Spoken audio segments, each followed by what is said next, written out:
already know the drill. We back again with another episode of Buckle Up with the Boys. Don't forget to like, comment, and subscribe. So strap on your seatbelts, because it's all pedal to the metal from here. And without further ado, your amazing host, Drew, Billy.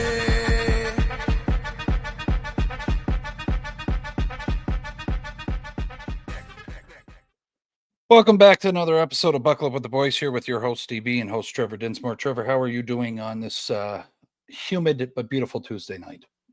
Oh, gee, it's like 90 degrees down here or something. Yeah. It's insane. It's insane. Yes. It's supposed to storm tomorrow. It's not, it's not going to be fun. No. It's not going to be fun. But for those of you that follow me on Instagram, then know I had a pretty damn busy week.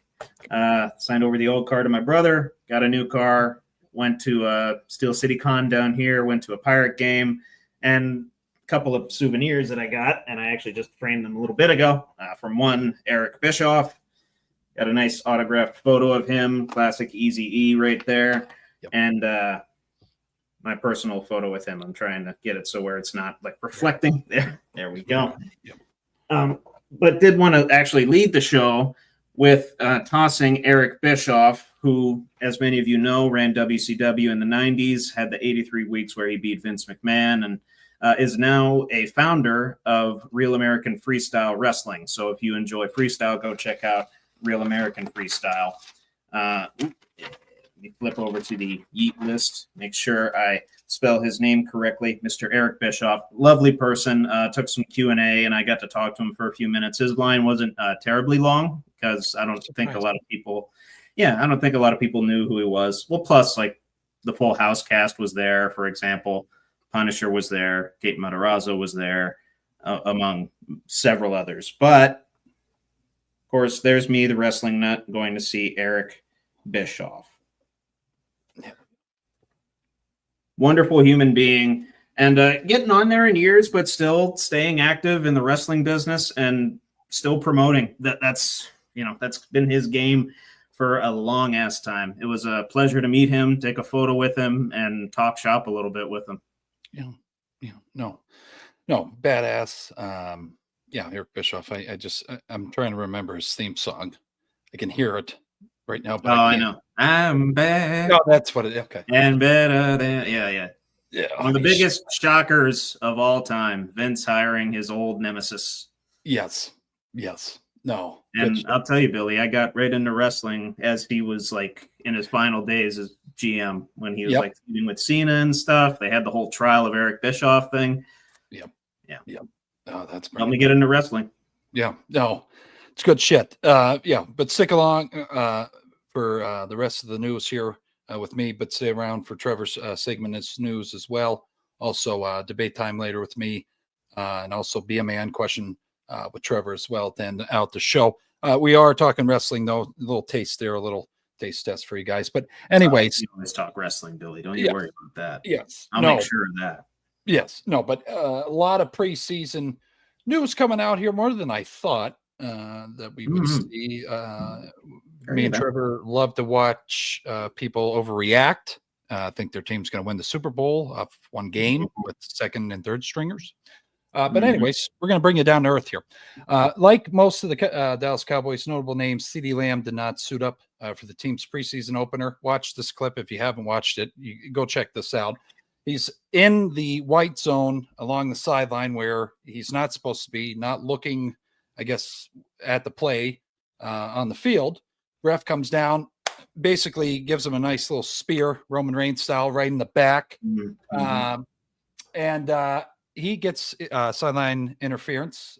Alex Moore calls that penalty during the game. Feelings on this could have been really bad. Could have got injured. But is this a precursor to what the hell the Cowboys season's going to be? If you believe in omens, this is a pretty dire one. And then we'll actually a little bit later talk about another thing that happened after that game, during that game, but after that game might be another giggling moment for all of us that are anti-Cowboys people. And ironically enough, yes, we are doing the Cowboys this week on our NFL season predictions. But yeah, man, I see the article you kind of cited here said that he's not usually on the sidelines, which of course, he's usually playing, all pro receiver. And but I don't know. He got excited. He got into it, and apparently a little bit too excited. And whoever the get back coach was, either they were on the coach or they just weren't doing their job at all with CD. But now they know. Now they know. Got to watch CD on the sidelines, man. And I never want to see anybody get hurt, even a Cowboy. I don't want to see a Cowboy get hurt, especially in that kind of fashion. I know. Yeah, he did draw a penalty from it. He should have been paying attention. But that could have been a lot worse than it was. I know some Cowboys fans were pretty concerned for a hot minute there until they got word that, hey, by the way, he's all good. No worries. He's up, walking around, aware, everything. But, if that ref hits at the right angle, we're talking maybe concussions, or if the feet get, feet get tangled up, stuff could happen with the tendons, with bones, with anything. Yes. But thankfully, just a harmless cannon fodder for the rest of the league, and apparently a meme now. The internet quickly got a hold of that one. Yes.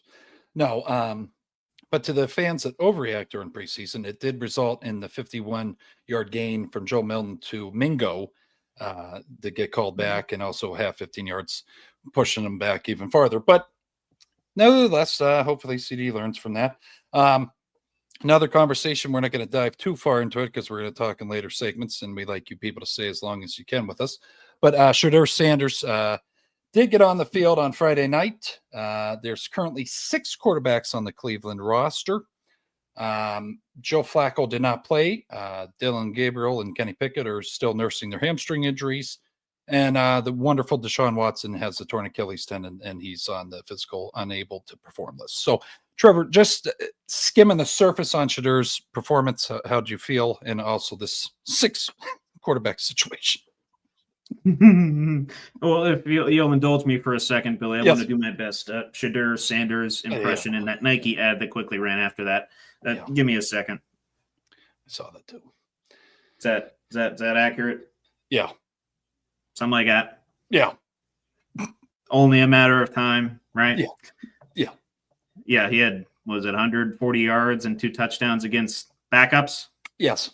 Against backups. For a team that won 4 games last year, the Carolina Panthers. Yep.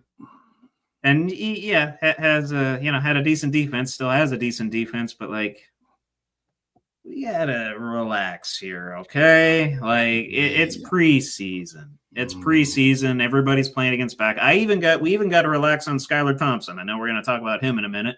Yeah, for 3 touchdowns, by the way.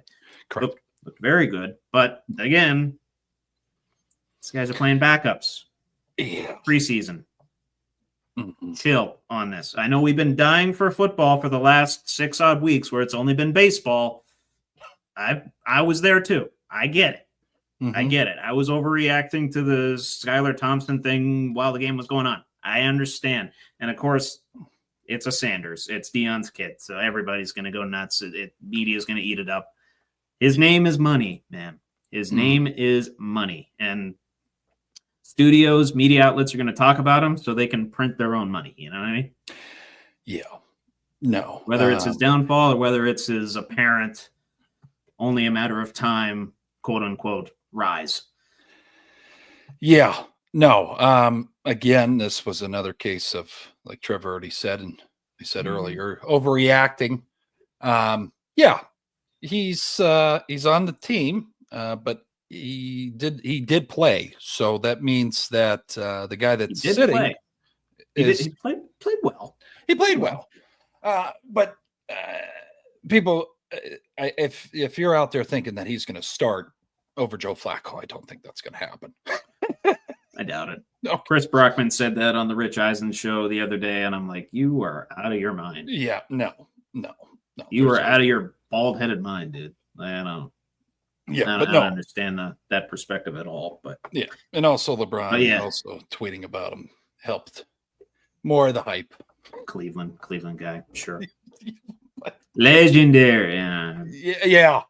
No, but we'll talk more about him later. Also, got to see little segments, little cut-ups of this ceremony of Tom Brady's statue that weighs 6 tons, rises 17 feet off the ground from the bottom of the 6-sided base. Very cool artistry here in this statue, that the bronze statue that they have now for Trevor outside of Gillette Stadium. So the 17, why it's that height, is the AFC East victories he had. And then the 6, why it's 6-sided. Insane. Yeah. And then the 6-sided reason is the six Super Bowls he brought to New England Patriots. Feelings on this, I think it's well deserving. Also, he's putting shots at Bill Belichick during an interview with, I don't have the source. I might have the source. I'll bring it up later. But he says he pretends that Bill Belichick's called him, and he goes, "That's not good enough."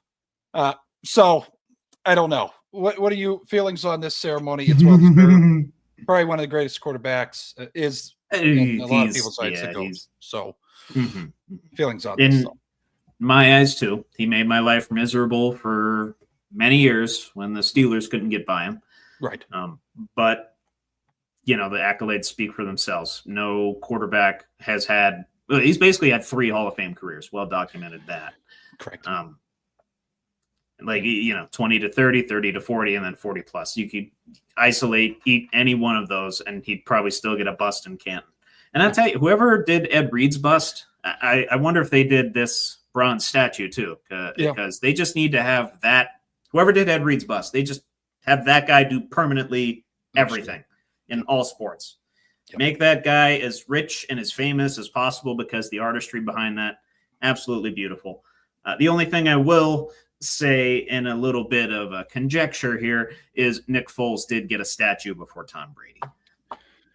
Yeah. I forgot about that. Yeah. Just leave it at that. One of his fathers. Yep. Beat him in one of the 3 Super Bowls. Got a statue with Doug Peterson. There was a meme. Billy. Yeah, there's a meme that there's an Eli statue behind him, and it's a foot taller because it's 18 feet. And he's like, "Hi, Dad." And it was right. It's still Tom Brady. Yeah, no, Tom Brady is well deserving of it. It pains me, and I think I'm going to have probably a health condition after this episode. But well deserved. Surprised you don't have a health condition after 20 plus years of watching him play and beat up on our Steelers. If I was a Bills fan, I would hate him more. But nonetheless, I did like the little shade that he threw at the Jets, though. That was actually kind of funny. He did throw that out there. Yeah. Said something along the lines of, now Jets fans have something they can throw their beers at. When they leave in the second quarter, yeah. It's good stuff. Good stuff. Glad he's retained his sense of humor in his late 40s. Yeah, no. But no, well deserved. But swinging over here, Billy Houghton. Billy Houghton, a former Green Bay Packers star, regarded as one of the most productive wide receivers of the pre-Super Bowl era, who was a founder and the first president of the NFL Players Association, has died. He was 95.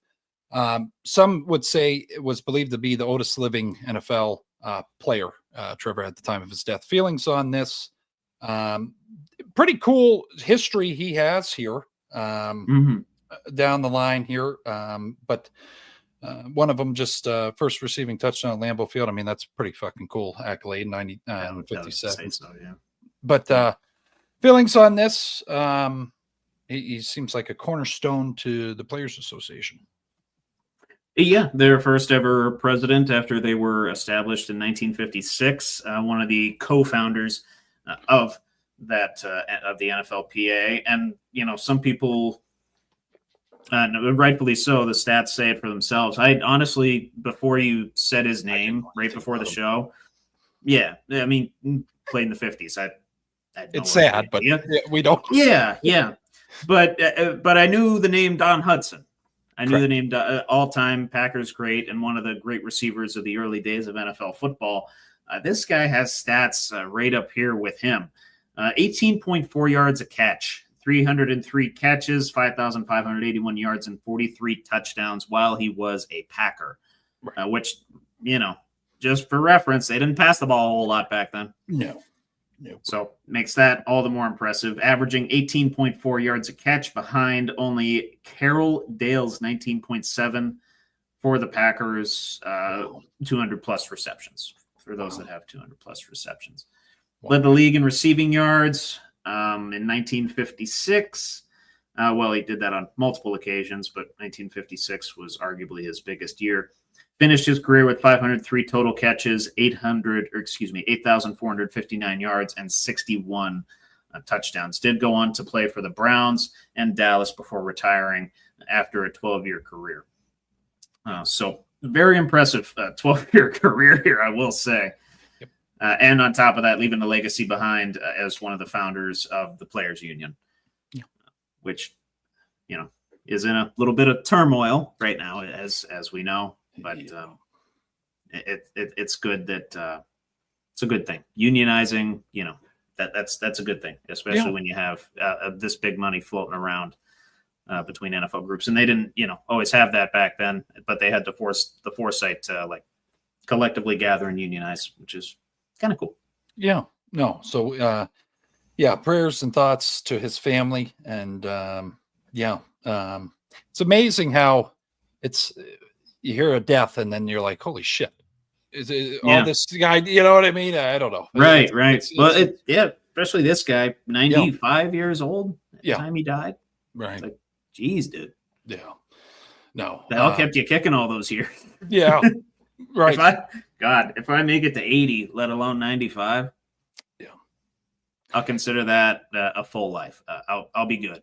Yeah. If I turn 80 and then croak, I'll be happy. And some would say, I think you have to show a little, and I'm not coming at the players now. I know someone will take it the wrong way that watches this, but those guys back then were the pioneers. That was football. There was no rough in the passer. Oh yeah. There was no player safety initiative. There was no. Well, hell, the goalposts were in the front of the end zone, so half the time you bashed into those, half the time you bashed into a player that hit you upside the head while you were wearing. I don't know if they still had leather helmets at that point, but I know the helmets were not. I think they were past leather helmets, but they were not very well padded helmets. Same thing with the pads, and you could hit people. People died. Yeah. The fields back then. Right. There was no blue pen. But another side note on Mr. Houghton here. Did have 257 yards on just 7 catches in an October 1956 game against the Rams, broke Don Hudson's record. Single game receiving yards for a Packer. Damn. So cool shit. Yeah. Cool shit. I mean, 257 now is obviously a hefty load. Yeah. But 257 then, damn near impossible. This guy did. Right. Yeah. No. And then a guy that has had the cameras all around him, has a pretty good rookie deal. He's not worrying about cash flow. Jacksonville Jaguars first round pick Travis Hunter saw action on offense and defense. Everybody was wondering what the hell they were going to do if he was going to do that. Yes, he did that as promised by head coach Liam Cohen earlier in the week. Small sample size, Trevor, very small. Only 18 total snaps. Only recorded 2 catches for 9 yards on the opening possession. Came on for defense. Really not anything there. I'm not saying he's not a good player because there was nothing there. He just wasn't given an opportunity to make a play. But feelings on his debut, and then we can kind of get into the Steelers and Jaguars preseason game. Oh, totally. Yeah. I know a lot of people are overreacting to this. Yes, they are. He's a bust. The Jaguars shouldn't have traded up for him, blah, blah, blah, blah, blah. To them, I say this. It's week 1 of the preseason.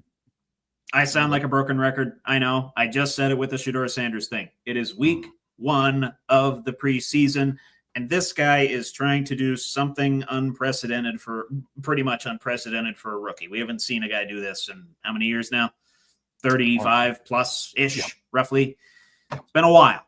It's been a while since we've seen the things that this young kid, Travis Hunter, is attempting. Mm-hmm. So give him a little bit of leeway, will you?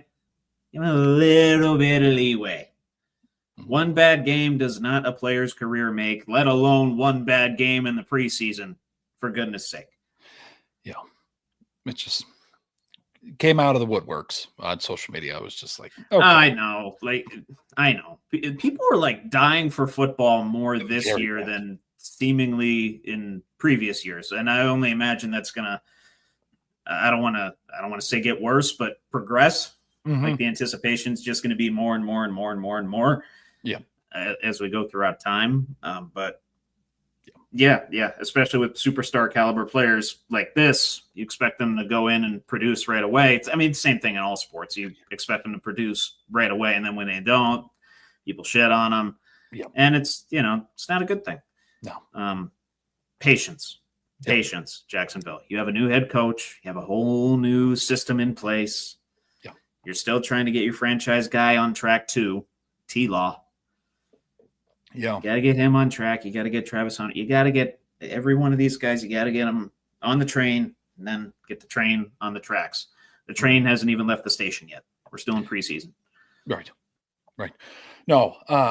And just, we'll go over to the Steelers side of things from the game as well. Skylar Thompson had probably one of the best showings of his career. Again, I know it's second and third string, but I did not believe in this guy when we brought him in, Trevor. You know that. I had very strong feelings against him.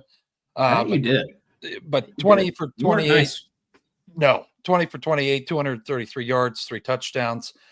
Mason Rudolph finally found Darnell Washington. I texted Trevor. I said, holy shit. Again, it was only preseason, but it was just nice to see him score a touchdown. Was that? I think it was Darnell over the middle, down the seam. Like that was nice. That tingled the loins a little bit. Not gonna lie to you. I think it was his first touchdown. Like ever? I believe so. It can't be his first touchdown ever. For the Steelers. I don't think so. I thought he had a couple last season. Let me see. 2024. He had one last year. Okay, sorry. Okay, so second. One. I thought he had more than one. I thought he had 2 or 3. Okay. But anyways, he had the one. And then everybody's worried about Will Howard's injury with his hand. That was overshadowing this. But feelings on this? We have Beanie Bishop show up. Deshaun Jameson stood out. Who else did we have here? That's really it. Robert Woods hasn't made much of an impact, but he was involved in the game. Roman Wilson, I will say this. He needed to catch a ball because everything I'm hearing from training camp, Rodgers is saying he's in his head. He has the talent. He's just trying to get his feet underneath him. And I think for him to catch the ball, not in against, the A1 fucking defense, but just to get his feet under him in a game, Trevor, I think is important. So feelings on the Steelers' first preseason game. A bit of a mixed bag. Saw some of the usual suspects, miss a coverage, miss a tackle here and there. I'm talking to you, James Pierre. Yeah, no, he kind of drove me nuts. But the quarterback play was solid. Mason was, 8 of 9, 84 yards, threw that touchdown to Darnell. Skylar had the 3 touchdowns as well. Yep. And a couple guys stepping up in the receiving core. Scotty Miller had 4 catches. What's this guy's name here? Oh, yeah. Max Hurleman had a touchdown catch. He looked pretty good. Yep. Trey Sermon did pretty well for himself as well in the run game and in the pass game. Caught a touchdown himself. Roman Wilson did catch 2 passes, actually, both of his targets. But yeah, tough to judge that because we didn't really start anybody. No. Pretty much all the starting main players, the skill positions were not active. No. But I will say the offensive line, they did look good, protected the quarterback pretty well. Got to work out some of the run fits a little bit, but did only give up the 2 sacks. And other than that, the quarterbacks weren't hurried very much at all. Correct. So, I'll give Pittsburgh some nods for that. Got to clean up some things on the defensive side a little bit. Got to be a little more disciplined on that side. Like I said, the missed tackles and some plays that were let up on that side. But, otherwise, solid preseason game. Good to see him score 31 points. Good to see him get a W. And honestly, pretty awesome to see a 70-yard field goal, too. I was going to, I figured I kind of stole your thunder no, there, but no, it was yeah. It was sitting there, and I'm like, okay, wait, no, they're coming back out. Nails it. Oh, they're kicking. Oh, they're kicking it. Oh, fuck! I was like, okay, and holy shit. I was with the announcers. I didn't know what the hell to say. I'm like, the last time I saw a 70-plus yard field goal even attempted was Sebastian Janikowski when he jokingly, I think it was in the late aughts or early 2010s or something. Yep. It was against either the Chargers or Denver, attempted a 76-yard field goal. Yep. Didn't miss it by much. No. And maybe Tucker has attempted one in an actual game. I don't know. Maybe in a preseason format. I don't recall, but yeah, that was cool. That was cool. Props to what's his name here? I knew it at one point. Cam Little. Yeah. Cam Little. Hit all 5 of his kicks, by the way. 4 for 4 and hit an extra point. Yeah. Yeah. And you brought it up too. The pit kicker we have. I don't have his name in my head, and I apologize for that. Ben Sauls, lefty. It kind of fucked me up too. There was a lot of things that were like. I mean, that's week 1 of the preseason. I literally, I leaned over to a compatriot I was watching the game with, and half the time, they throw the ball to Keyshawn Williams. Who the fuck is that? There's some guys I didn't know. Yeah, I just right. Oh, great tackle by Sebastian Castro. Who the fuck is that? I have no idea. Yeah, week 1. It's the who the fuck is that game? Right. And we had people over on Saturday too, and they're asking. I got to know every fucking. I'm like, hey, this is not the time for me to give you names. I don't know who are out here right now. These guys are fighting for their lives. We got 90 players trying to get on the team. So I don't know. But no, and I'll say this too, to the people out there coming to Caleb Johnson because of his performance. Again, we're working out kinks. Rookie, if you're expecting him to have 100-yard fucking game, this was not it. There's a lot going on there. I think it was timing, maybe blocking, not finding the holes. I don't know what for sure, Trevor. I would need a GoPro on his fucking head to see what's going on. But I got you. He looked he kind of looked, you talked about it with Roman Wilson in his own head a little bit. Yeah.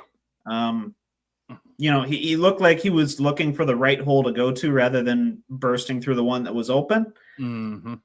Did that on like 4 or 5 of his runs, and that drove me nuts a little bit. Did have a couple decent runs. The longest was 7 yards on the game. Yeah. Only had the 8 touches, 20 yards. I mean, I saw a little bit of the promise, but at the same time, he just needs reps. Just needs reps. Yep. Needs to become more decisive. Needs to develop chemistry with the offensive line and see where he figures into the run game, which he's going to get plenty of practice to do that under Arthur Smith's offense. Right. Yeah. No, I agree. But just moving forward here real quick. Just Jackson Dart's rise in the New York Giants depth chart has begun. The quarterback completed 12 and 19 passes for 159 yards. They did beat, and it was a very interesting day here. They beat the Buffalo Bills 34-25. Again, it's preseason. That would not happen in regular season. Josh Allen was not playing. No, Josh was not playing. But Dable was happy. Mitch had started. Mitch, and then they had another guy. I'm bringing up the box score right now. Spencer something, number 6. Mike White.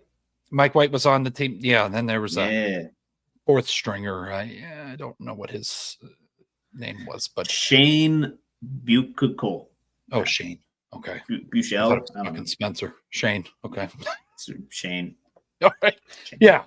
But no, Dable was happy with what he saw from Dart. Again, it was against the 2nd and 3rd strings, so let's not get too excited here. But he was efficient, effective, and aggressive and confident in the pocket. We liked him in the draft. Would have loved him to see him in the Steelers uniform, but he's on the Giants. So any you feel there's promise with Jackson Dart in the Giants organization? Now, I don't think this year, but in later or latter years. In the future, maybe. They have a lot of kinks they got to work out. Yep. A lot of kinks. I know they addressed the offensive line a little bit in the offseason. They got to address that some more. Got to have honestly, in this league, you have to have a second consistent back. I don't know that they have that other than Tyrone Tracy.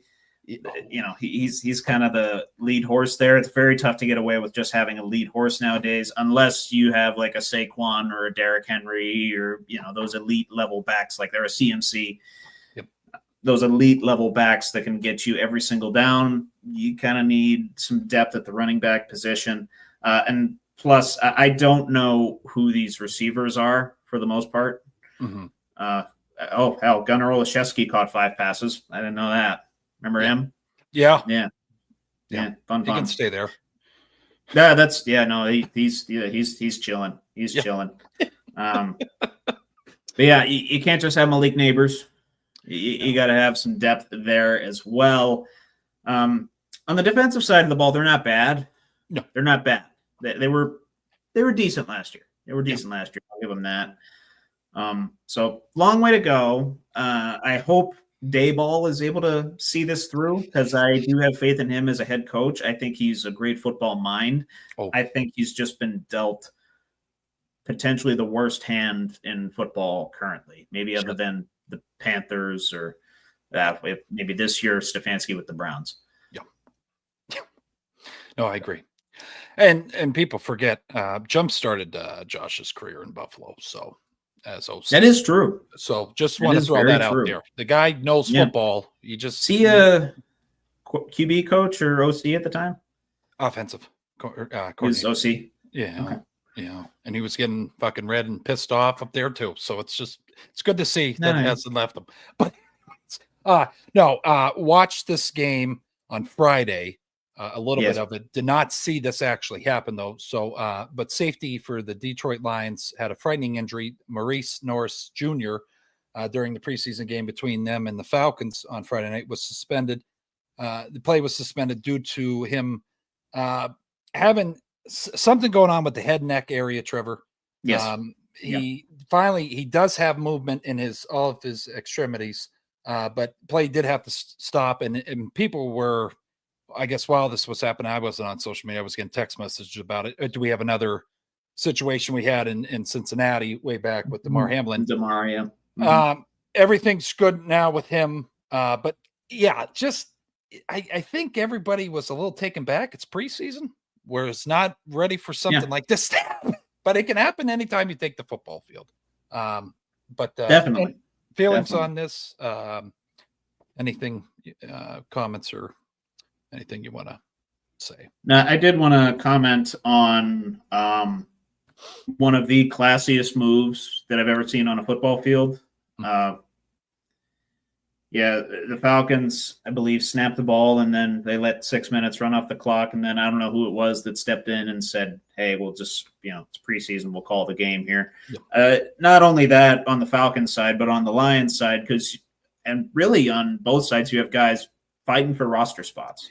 Correct. You have guys that are potentially going to get cut after this game and, maybe need that 1 or 2 plays to shine to make a roster.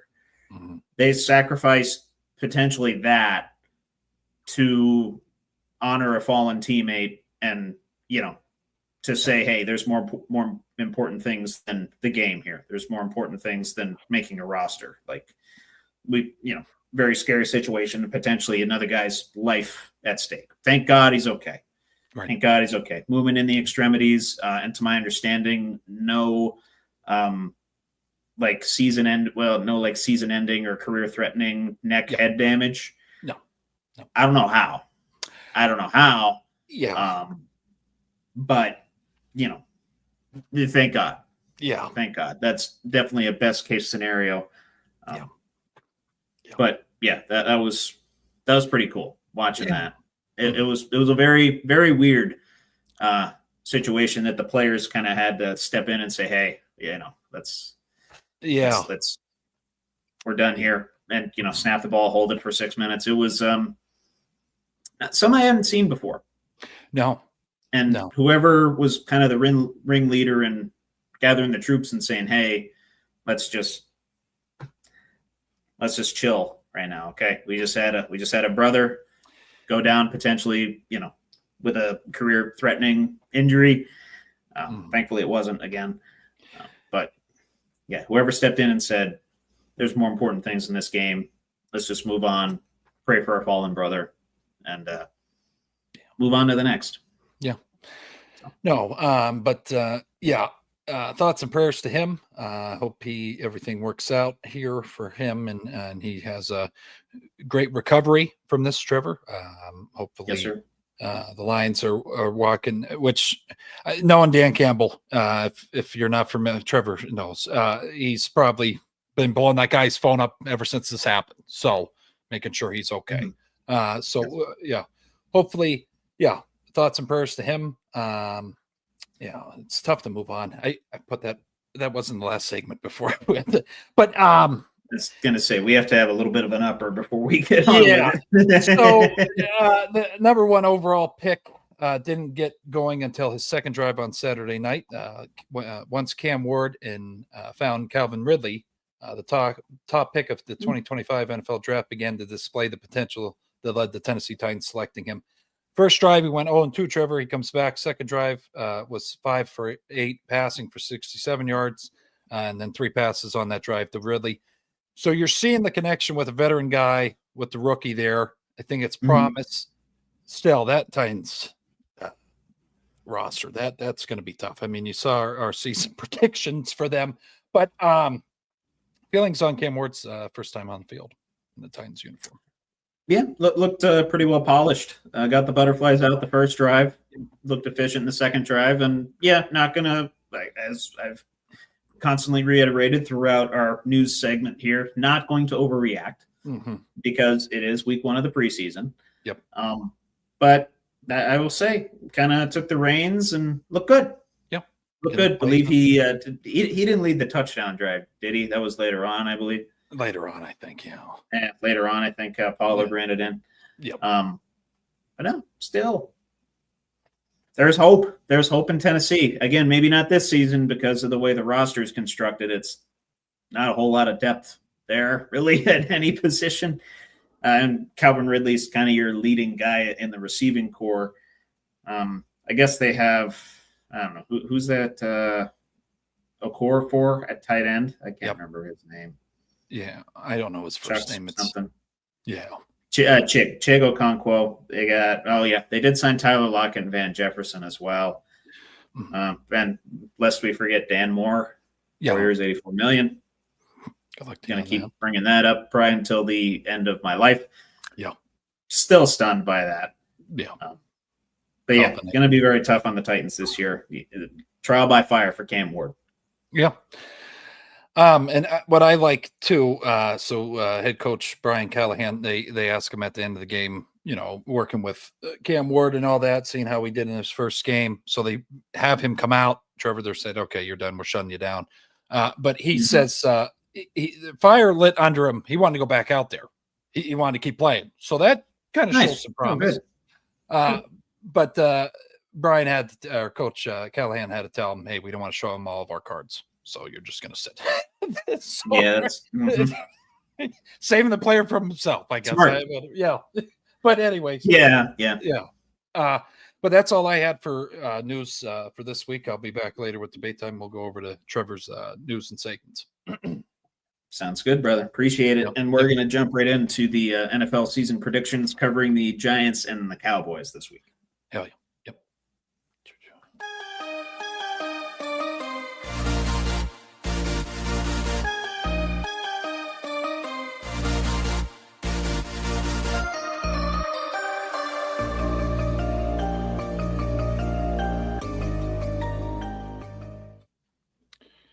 This week's edition of NFL predictions for the NFL 2025-2026 season schedule with Trevor Dinsmore. Hell yeah. Gracias, mi hermano. Where would you like to start as we complete the NFC least, as some may call it? Not this year, though. Yeah. Let's do the Giants. Want to start with the depressing? Yeah. Okay, cool. Make you stay even longer, folks. For the Cowboys. It's going to be fun. I think you're going to like the what's more likely questions that I have pertaining to the Giants. They're pretty funny. If I do say so. I do say so myself. Toot my own horn. Yeah. Digging in for the Giants here, they do have the hardest schedule in the NFL this year, 32nd ranked in the strength of schedule category. I just mentioned, their lack of depth, the QB situations, kind of tumultuous at this point. Dart looked good in his preseason game, but of course you still have Russell Wilson and Jameis Winston over there that are probably going to get most of the starting snaps. And yeah, I will say Daboll, one of the guys on the hot seat this year, for better or for worse. And that might come sooner rather than later with the daunting schedule I'm about to go through. They start out, real quick. They do have a few prime timers. Week 3, Sunday nighter against Kansas City. Week 6 at Philly on a Thursday. And then week 13 at New England on a Monday. Yeah, this isn't going to be pretty. Weeks 1 through 3 at Washington, at Dallas versus Kansas City. 0-3. I had them at 0-3 as well. There's just no game here. I don't think so. No. Going on the road against the Commanders to start, it's not going to be pretty. Holy shit. Mm-hmm. It gets worse. Just stay, folks. I know. Get real good here. I'm just dreading reading all of these because I know it's just going to be depressing. Yeah. Versus the Chargers at New Orleans versus Philly. I know. You want to give them a win against New Orleans here? I think I had the Saints win. So did you? Well, you don't have to be consistent. Okay. I have more faith in the Saints. I can't believe I'm saying that. Okay. So 0-3 again? Yeah. It's fucking harsh. It's harsh. Is Daboll fired yet? See, now, I mean, you want to do it later? Because if we could talk about that. We could say it right now. I think it's BS if they fire him. If they have the hardest. I tend to agree, but who's easier to replace, 53 players or one coach and his staff, I guess. So I fired the GM. Yeah, but okay. He hasn't been fired yet either. I'm saying right around this period, it's getting real loud. Yeah, real loud. No, I got you. As if it isn't loud enough already. I do have him beating New Orleans here. Okay. I had to give him a win somewhere because as we go through this, they're going to be tough to find. Week 7 through 9, they go at Denver, at Philly versus San Francisco. Yeah, 0-3. You have them at 0-9 then. Yeah. 0-9? Yeah. Did they get any wins? Could get one against the Bears. Is that going to be your pick right now? Weeks 10 through 12 at Chicago versus Green Bay at Detroit. I'm going 0-3 in that same stretch, by the way. Holy shit. Yeah. 1 and 2. Beat Chicago. Yeah. Oh my God, Trevor. This is tough here. Oh God, toughest schedule in the NFL. Toughest schedule in the NFL. It does not look good. It doesn't let up. 0-3 here for me. So same record through 12 weeks, 1-11. Just a different path of getting there. Is Daboll fired yet? Is the GM fired yet? I think they clear house here. Post-season thing. I think they clear house. Okay. Right after. I could see it. The Lion game. Okay. That's an interesting angle you're taking. And I'll tell you why here in a second. But any further commentary before we go next 3 weeks? I feel like that's going to be like a 52-7. Just a Detroit, and just an onslaught, mauling. Just and then the owner's just like, fuck. I could see it. We're done. We're yeah. DUN. Yeah. Yeah. My God. Yeah, we're good here though. Mm-hmm. Okay. Week 14 is their bye week. Pretty late in the season this time around. At New England versus Washington, right around that in weeks 13 and 15, respectively. Do they get one against Vrabel's New England team after they've cleaned house? We'll go 1-1 here. Okay. Yeah. This might be the worst record I've given since we've started this thing. You did have the Saints at 3-14 last year, I think. Yeah. So can only get how many wins worse than that? 3, I guess. Yeah. 2-1-0. Mm-hmm. Yeah, that's the angle I was taking. I actually gave them a win versus Washington as well. Oh, okay. Bit of a stunner there. Yeah. I think this is where maybe you toss the rookie QB in, and then he looks good against Jane Daniels. Yeah. Washington kind of lets it slip. Okay. Yeah, and again, I was fishing for wins, so I had to I had to maneuver. Maneuver. Like if I was just picking these straight up, I can't imagine the Giants are favored in any of these games. No. It's tough. Maybe. I'm re-looking at the schedule. I highly doubt they're favored in any of these games. Yep. It's going to be tough. Last 3 games of the season, you go Minnesota at Las Vegas versus Dallas.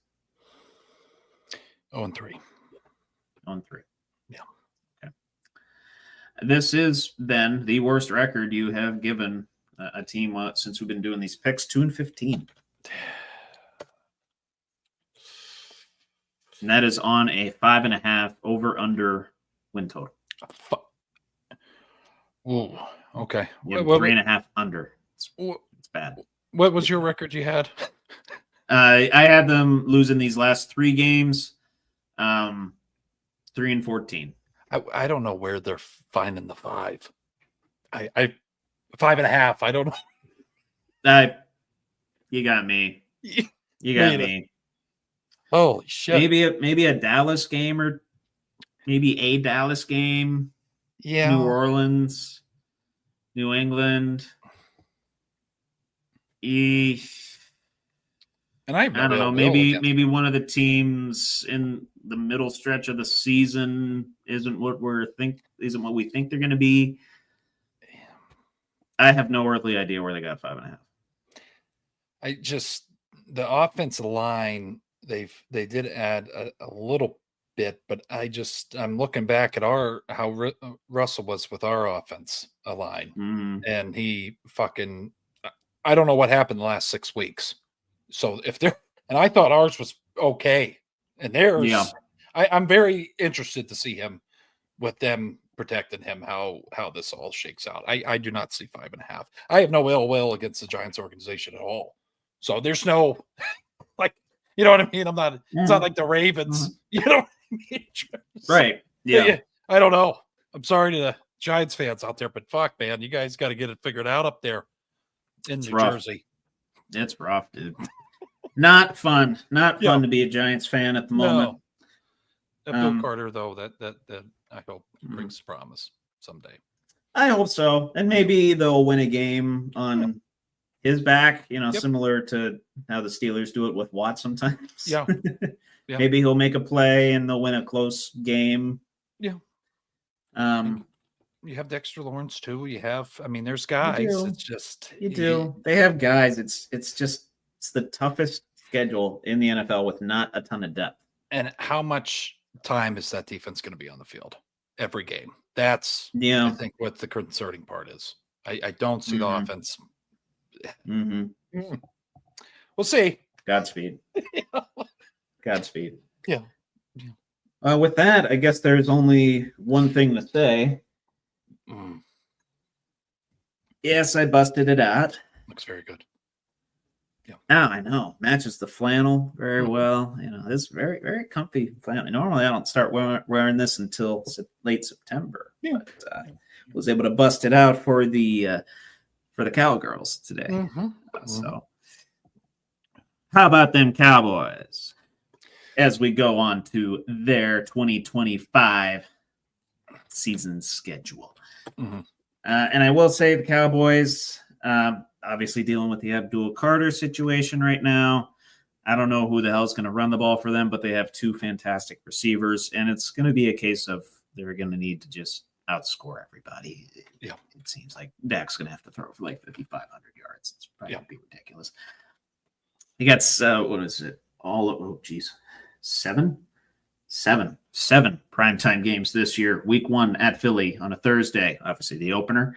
Mm-hmm. Week 4 versus Green Bay on a Sunday. Week 9 versus Arizona on a Monday. Week 11 versus Las Vegas on a Monday. That's 4. Week 13 versus Kansas City on Thanksgiving. Week 14 at Detroit. Week 15 versus Minnesota. 7, count them, 7 primetime games for the boys that play in Jerry's world. Mm-hmm. It's going to be fun. It's always going to be fun. And is this one of the teams where your bias is going to come into play, you think? No. No? You're not as much of a Cowboy hater as I am then? I think I was all right with the Ravens. Okay. Bengals, I'm trying to be more clear-minded to help That's good. people out That's there good. that You are not. had the Ravens at 11-6, which I was proud of. It's a fucking gift. I know. You'll get off of that. Don't I worry. know. The season comes around. Yeah. Once we get into it, you'll figure out. Okay, Yeah. Cool. Starting right out with Dallas opener against Philly, then New York Giants, and then at the Chicago Bears. 1 through 3. We're gonna take them 2-1 right here. 2-1 right here. Okay. Probably beat the Giants in Chicago. Is that the thinking? Yeah, beat the Giants, Chicago. Little slip on the out of the gates here, but yeah. Okay. Yeah. I was gonna say Philly's gonna be tough. Gonna be tough in Philly. Yeah, Jesus. In Philly, as they're raising the banner. Yeah. Good luck. Potential Super Bowl hangover angle is always going to be out there for Philadelphia, and we'll kind of see how that plays into when we finish out the NFC East next week. But this week, onward with Dallas. Oh, I do have them 2-1 here. Same 3-game stretch as you. Lose to Philly, beat the Giants, beat Chicago. Versus Green Bay, at the New York Jets, then at Carolina. We're going to take them 2-1 right here. I like the accent. I'm going after Jerry in this whole fucking thing. I was going to say, yeah. You sound like Steven. I was in the mirror for 30 minutes. Oh yeah, you rehearsed it. We're going to take that down to 2-1 right here. Yeah. I like it. Right. Yeah. Obvious losing to Green Bay. Is that the obvious play here? Yeah, I don't think Jordan, that team's just going to be too much for them. Defensive they have some bad luck against Green Bay. Yeah, they lose a lot of big games against them. And it's down there in Dallas, and I see them right. Late games they struggle some reason. Trevor, they don't always show up. Prime time, right? Night games. So that's my thought. We'll see what happens. Interesting angle. Yeah. Interesting angle. I'm just a little bit higher in Green Bay than I am Dallas this year, so yeah. Figure I'll level it out, and then beat the Jets, beat Carolina. They, kind of going through this. They don't have a terrible schedule, 22nd in the strength of schedule category, and as evidenced by that 3-game stretch right there. Hard one, and then 2 easier. We would think as fans. Yep. But then they go week 7 through 9 versus Washington, at Denver, at Arizona, versus Arizona, leading into their week 10 bye. The boys are going to fall off the fucking wagon right here, Trevor. But 1-2. 1-2. They take it away against the Cardinals. Okay. I got you. Interesting. I can't keep doing this fucking accent. I understand. I didn't even try. I figured this was enough. And the whole how about them Cowboys shtick, I'll have to develop that. I usually rehearse and revamp it when football season comes around. Tonight was kind of a trial run with the whole, how about then Cowboy? Oh, we're going to have a field day this summer. It's going to be nice. Yeah. It's going to be fun. It's going to be fun. I got them going 2-1 here. Actually going 5-3 into the bye week. 6-3 into the week 10 bye. Losing to Denver. Pulling one out against Washington. I have them splitting with them. I have each team in that one winning the home game. And then beating Arizona. Okay. So good with that. Yeah. Good with that. Although that Washington game, it's going to be a good one. Fun. Yeah, it'll be fun. It'll be interesting to see how that plays out because both teams pretty good defenses. Both teams, pretty good offenses can light it up as well. So could be just a middling game where each team scores 20-ish points. Yep. But it's a division game, so in all likelihood, going to be very close. But I will give the nod to the Cowboys at home in that one. Post week 10 bye, weeks 11 and 12, they go at Las Vegas versus Philly. 1-1. Okay. Drop it to the Eagles. Beat the Raiders. Okay. Yeah, I got you. So Philadelphia sweeping them. I like it. Then I have the same exact thing. Philadelphia sweeping them. Yeah. I just don't have a ton of faith. I don't have a ton of faith that they have a balanced enough attack to conquer the Eagles' defense. So give the nod to the Eagles in that one, and then pull it out against Vegas. And again, what could be a very close game with a Pete Carroll coached Raiders. Yep. And don't worry. Yes, we're going to talk about that little Raiders incident that happened this week. Hell yeah. Weeks 13 through 15, Billy. They go versus Kansas City at Detroit versus Minnesota, where things get pretty tough right here. Yeah. They're probably shaking in their boots here. 1 and 2. I'd imagine. They drop 3 in a row. So drop it to the Chiefs and the Lions. Beat the Okay. Totally understandable. Yeah. Even though that Chiefs game is a home game. At Detroit, I don't know how many teams are going to beat Detroit at Detroit this year. I believe that's the is that the Thanksgiving game? Let me see. I believe that is the Thanksgiving game. Give me a moment. Yep. No, Kansas City's the Thanksgiving game. Yeah. Yeah, they don't have good luck on Thanksgiving. No. Nope. Not usually in the turkey leg or the turducken. No. Nope. Yeah. Nope. It's quite okay. What do I have them doing here? Beating Minnesota. Actually, losing 3 straight. Yeah. Losing 3 straight. Losing to Minnesota. And then, spoiler alert, I have them losing the next 2 to the Chargers and to Washington. So losing 6 in a row from weeks 12 through 17. Oh, really? Very awful. This is where Mr. Schottenheimer shows his youth as a head coach. Okay. Doesn't know how to handle the pressure as we get into playoff contending position and shit. shits his pants for those 6 games. Then I have them finishing it out with a win at the Giants to get them to 8-9. But last 3 weeks for you versus the Chargers at Washington at the Giants. What the hell did I have them here? 2-1.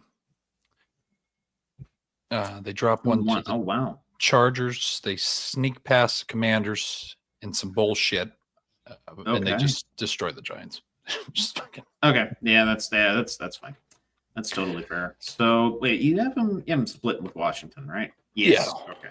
I was gonna say you have them sweeping Washington outright. I don't know.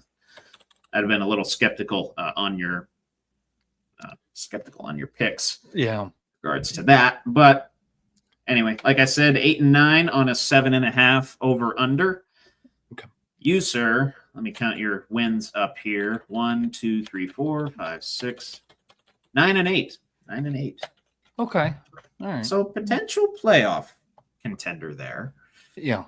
Depends how the rest of the schedules play out. How many teams go 9 and 8 are kind of in the hunt there. But we have that weeks 12 through. Well, for you, weeks 12 through 16 stretch where they go 1 and 4 And then I have them losing every game from week 12 to week 17. So both like-minded in that we have them suffering a late season slump that could ultimately cost them a playoff spot if the cards don't fall the right way. And I would say at the beginning of that losing streak, that's when Pickens shows his colors. I was kind of thinking along those lines too, like how many George Pickens blow-ups are we going to get by that time? Yep. How much is he going to be like me want ball, while CeeDee Lamb's going off for 120 catches and 1,500 yards? Yeah. It's going to be fun. Going to be fun to watch Dallas Cowboy football this season. I can tell you that. There is always a small part of me that hopes they do get to the playoffs just to suffer the immediate disappointment of getting eliminated in the first round. The same disappointment that us Steeler fans have suffered for a while. Oh, yeah. But, yeah, I'm okay with where I have them. Fringe playoff team, maybe. Yeah. I don't really think they're going to be much more than that, especially with a rookie head coach. Yeah. No, a lot of personalities. And also we're barring this on Parsons getting the deal done. So that is true. That is true. That's definitely factored in here. If he doesn't sign, I'd say maybe 1 or 2 less wins, or maybe 2 to 3, honestly. Mm-hmm. But I'll leave Cowboys fans with this before we go over to what's more likely, I think. And Trevor's in beautiful character for the Cowboys. But I'll say this. I got to take this hat off. It's squeezing my head, though. Oh, okay. Oh, I'll take it off here in a minute. Jerry needs to get his head out of his ass and realize handshakes are not going to get the deal done anymore. And until that happens, you guys are going to keep suffering. So enjoy it, Calvary. Yeah. It's amazing. It's amazing that shit isn't done yet.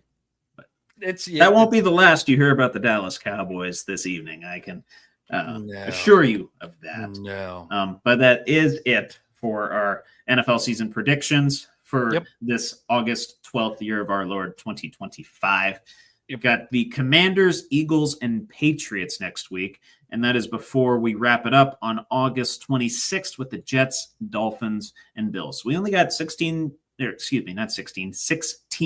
left. We're through 26. It's been a hell of a fucking journey. No, I know. It's been fun. It's been fun. We got to get I got to get this started. Remind me to start this earlier next year. That way we can just do 2. Yeah. And then it's a lot easier doing just 2 for 16 weeks, and then definitely be here for the Bills week. You might be shocked. Oh, for sure. You might be shocked by what I give. Mm-hmm. Just gave the Cowboys 9-8. I hope not. I was gonna say you better not have them doing too bad. I mean, your wife's right downstairs, right? So you probably gotta you might have to be nice. I feel like I'm embraced by Bills fans, but then I open my mouth, and then that's what gets you in trouble is your mouth. Yep. Anyways, yes, be back next week for our more of the NFL season predictions with Trevor. But are we going to what's more likely, bud? Yes, sir. Yeah. Okay. Mm-hmm. Appreciate it. Yeah.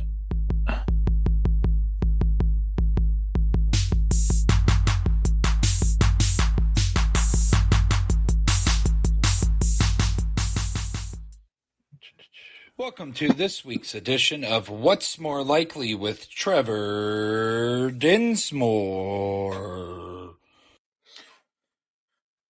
Appreciate it, brother. Yep. Did want to give a quick plug. And again, not paying me to say this, but what I'm drinking tonight, a little bit different than what you might expect. And I was kind of shocked when I saw it in Wexford Beer, right by the Great Clips up in Wexford, PA. Labatt Blue Light Blueberry Shandy. Mm-hmm. It is actually pretty good. Now, not as good as Brewbank's. I will always give Brewbank's the nod when it comes to their blueberry shandy, because they literally, they put a shit ton of blueberries in there, and it's like 3.5% alcohol, so it's very sweet, very tasty. This one is, I believe, your normal. I want to say it's your normal 4.2, but 3% juice in this thing. For a Canadian beverage company, Canadian beer company. Canadian beer a little bit stronger, a little more in your face than American beer, some would say. Yeah. Killed it with this shandy. And in response to that, I have to make a retraction. Long time ago, I put the whole country of Canada on the Buckle Up with the Boys shit list for booing the American national anthem during the it was that world tournament. I forget exactly what it was called, but there you go. Removal off the shit list. I keep screwing up my pages here, but officially removing Canada from the Buckle Up with the Boys shit list. Okay. Yeah.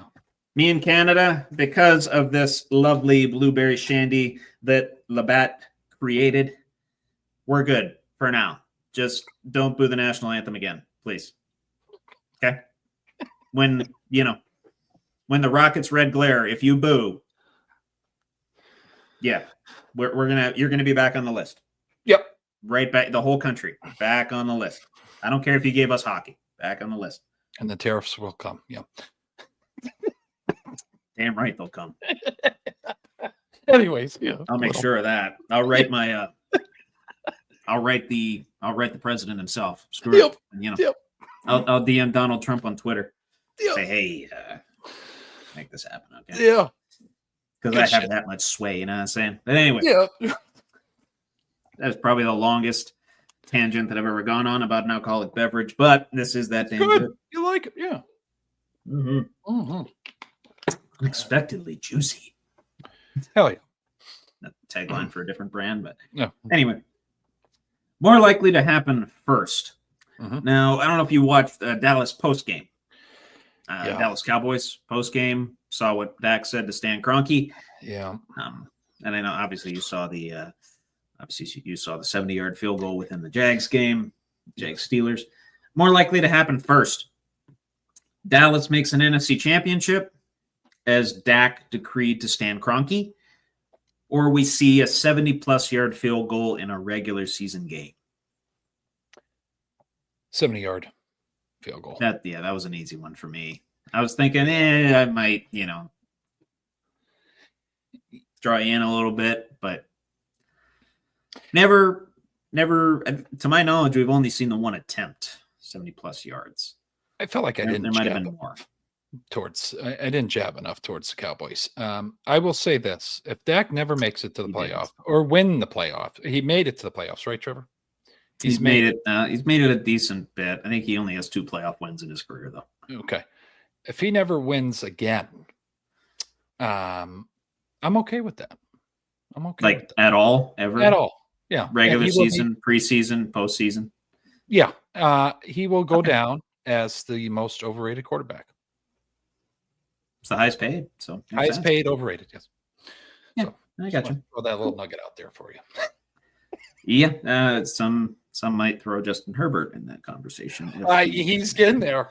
Oh yeah. I was gonna say he's got a little ways to go here. He's got Jimothy though. He's got Jimothy. He might be okay. Yep. But yeah, 70-yard field goal, easy. And I hope it's by that. What's his name? Cam Little. Yep. Cam Little. I keep forgetting his name. I'll try and burn it into my brain via osmosis tonight. Cam Little. Yep. Yeah. Cool. Mm-hmm. Talking about the Giants for a second, and actually talking about Dak Prescott again. Oh boy. Okay. To pose these two for you in light that we did their picks this week. More likely that the Giants make the playoffs at plus 760, or that Dak Prescott leads the league in passing yards at plus 900.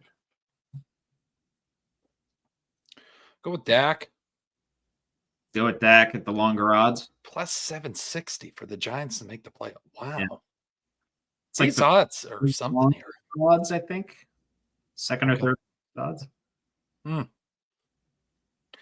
Would not put my money on that. Do not put your hard work and money on that. Don't do it. Yeah, I wouldn't. No. Honestly, I wouldn't put money on either of those, but if I had to pick one. What on paper, Trevor? If George can keep his mind straight, it could happen. Okay. It could. Yeah. But I'm with you on that. Mhm. That's it's a hell of a caveat, though, to make sure his head is screwed on straight. But at the same time, it requires a 53-man effort to get the Giants to the playoffs. Yeah. So, yeah, you kind of have the one, making sure his head is screwed on straight. CD's probably going to be fine. I don't think he's had. And we know that they're going to pass the ball a shit ton, huh? Has he had character issues? Not that I can recall. Okay. Yeah, I don't. I just remember the hype that, we got DK, George, and then it's like, okay, well, it could be the same thing down there in Dallas. CD's a hell of a fucking wide receiver. You can have It is true. Two juggernauts, but the one's just a little fucking out there. That's just the problem here. Anger management, Trevor. I just watched that movie today. It's over easy. I said over easy. Anyways, sorry for you're gonna make me confront a monk. Yep. And he beats the shit out of him. Yeah. It's so good. Yep. So good. Yeah. Now you get it, butt lick. Yeah. More likely that one quarterback starts every game for the New York Giants this season, or that Brian Daboll somehow keeps his job. I'm gonna go Daboll. I'll go Daboll. Mm-hmm. We're 3 for 3 right now. Yeah.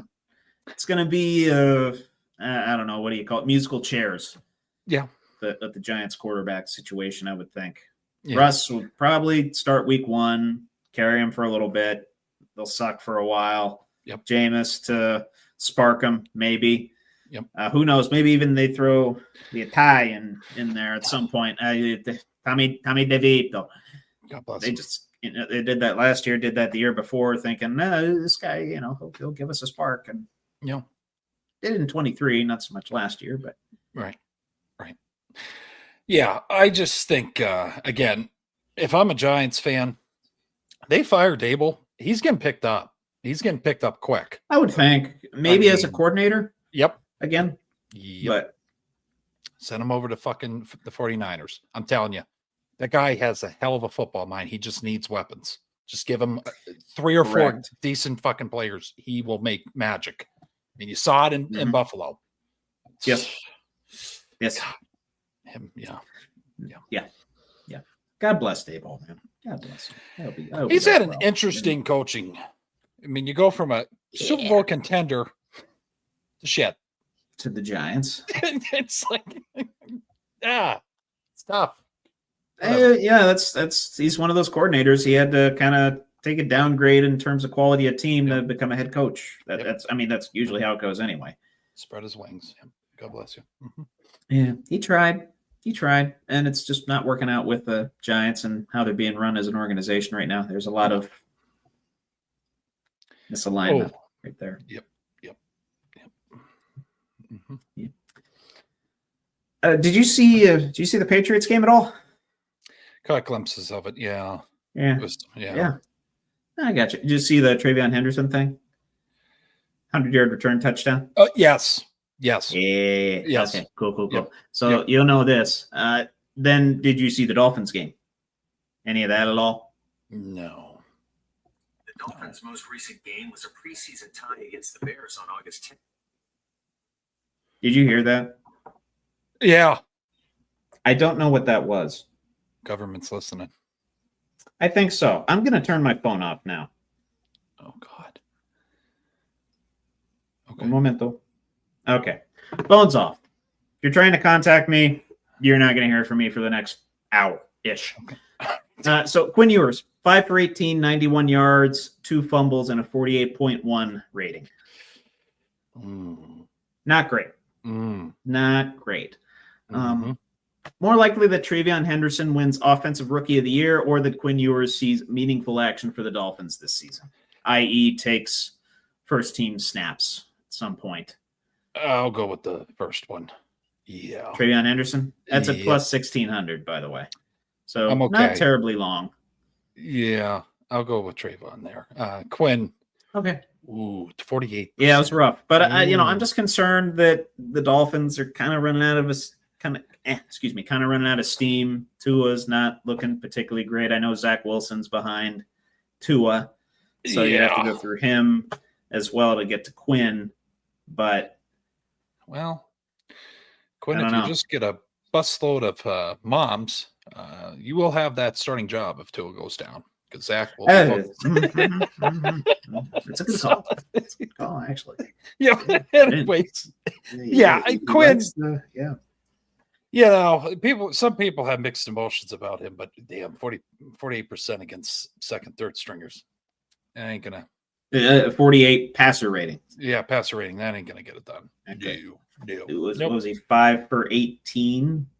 Jesus. Yeah. 5 for 18. I mean, there were some drops in there. Okay. Could be. The Dolphins receivers didn't exactly have the steadiest of hands in that game.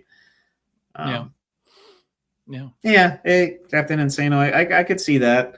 I'll stick with the Travion Henderson pick between these two. Yep. Winning Offensive Rookie of the Year, but I wouldn't be surprised if we see Quinn Ewers taking NFL snaps later in the season. If, God forbid, Tua goes down and Zach Wilson can't fill in well, I could see it. And if the Dolphins are in as bad a spot as we might predict them to be, I'd see it. Yeah. Captain say no. Yes, sir. Yep. Yeah. This is where I actually bring up something a little bit personal for you. Oh, okay. You want to tell the people what happened this past week? Took a drive to Stream, New York. Did not know where the hell that was before this. Every week since I've lived in this state, I hear about a town I've never fucking didn't even know existed. And it's the same when I'm back in PA too. But anyway, so went to get a puppy. His name is Dennis. You can, if you are close enough to me, you can kind of guess why I picked that name. We had a little bet going here. It was going to be Duncan or Dennis, whoever found a puppy first. I found him, and he's home now, raising hell downstairs, just like Dennis Rodman on the court. So Dennis the Menace. Oh yeah, good stuff. Daisy getting along with him? It's going good. We've had put in place moments. Okay. Yeah, I mean, as you might. Yeah. Yeah. But no, she's trying to play with him. Doesn't realize he's fucking small. But I think when they get older, he's not the chew toy. He's not gonna chase the ball with you right now or battle over the bone. But it'll probably in a month it'll be fucking circus here. It'll be good. So you're gonna have a lot of fun. I've been sleeping downstairs, so it's been. But I'm a little out of it tonight. Yeah. So the latter portion of this question, I don't know if it's happened to you yet. So we'll count the instances of this thing. I think you might know where I'm going with it. Yeah. More likely to be the higher total during the 2025 regular season. So we'll just take it from the frame of the regular season here. The amount of combined wins between the two New York teams, I mean the Giants and the Jets, even though they play in New Jersey, or the amount of times Dennis relieves himself on the carpet, in the kitchen, in the house. We're already up to 4. No shit. Okay. Yeah. Take it from 0 here, and then it's on me. I'll revise. It's on me. Yeah. And it's not his fault. It's on me. Drinks water, takes a nap. My dumb ass doesn't realize. Oh, probably should take him out. And yeah. So I'm gonna go with that. I'm gonna go with the latter on that. Okay. Even if we cut it off right here and say like we're starting from 0 right now, does that change the answer? Probably still gonna fuck up with that latter. Yeah. Okay. Yeah. Okay. I mean, I was going to be nice and say, the New York teams, but when you said it's already 4, you just got him Saturday? Yeah. So it's been 4 times in 3 days, 3+ days? Yeah. Okay. Just piss. No shit. Dennis the Menace. Yeah, just piss. It's not bad. And he doesn't have a big bladder right now, right? So it's probably okay. And he's tall enough to get up into the Daisy's bowl. We have 2 separate sets, and I'm not catching it. Yeah. No, I got you. It's been some yelling going on. dude. Sorry. All right. No, I got you. I didn't think it was that bad. 34. When I thought up this question, I'm like, okay, you've had Daisy since she was a puppy, right? Yeah, it was the same. So you did you house train her? Yeah, For some reason, I was thinking you did, whether you did or not. I got to give a shout out to the wife. She's good with that shit. I'm impatient. Trevor, you've been around me. I'm impatient, and I'm treating him like Daisy. Oh, you're good. An hour, 2 hours. So like, now, you dumbass, can't do that. This is a baby here. Okay, all right. You gotta tighten it the fuck up a little bit. Gotta do better. Right. Okay. I got you. Okay. You a little faith in yourself, Billy. Maybe. Yeah. I just got. Maybe he'll. He drinks. I gotta get him. Get him out there. Get him out. Yeah. That was good shit. Though. You're gonna have different routines for the two dogs now. You're gonna be all kinds of. Captain Insano agrees. Oh shit. No. Yeah. Oh yeah. Lock in. Yeah. You gotta lock it in. Definitely tighten it up. Tighten it up, as you like to say. Yeah. Yes, sir. We're going to go over to, mostly the wrestling portion of this specific episode. Athletes Run Fast, We Talk Loud, episode 118 of Buckle Up with the Boys. We're going to take a little bit of a pit stop to something that we previously talked about earlier in the episode, starting the segment Yeet or No Yeet. Hell yeah.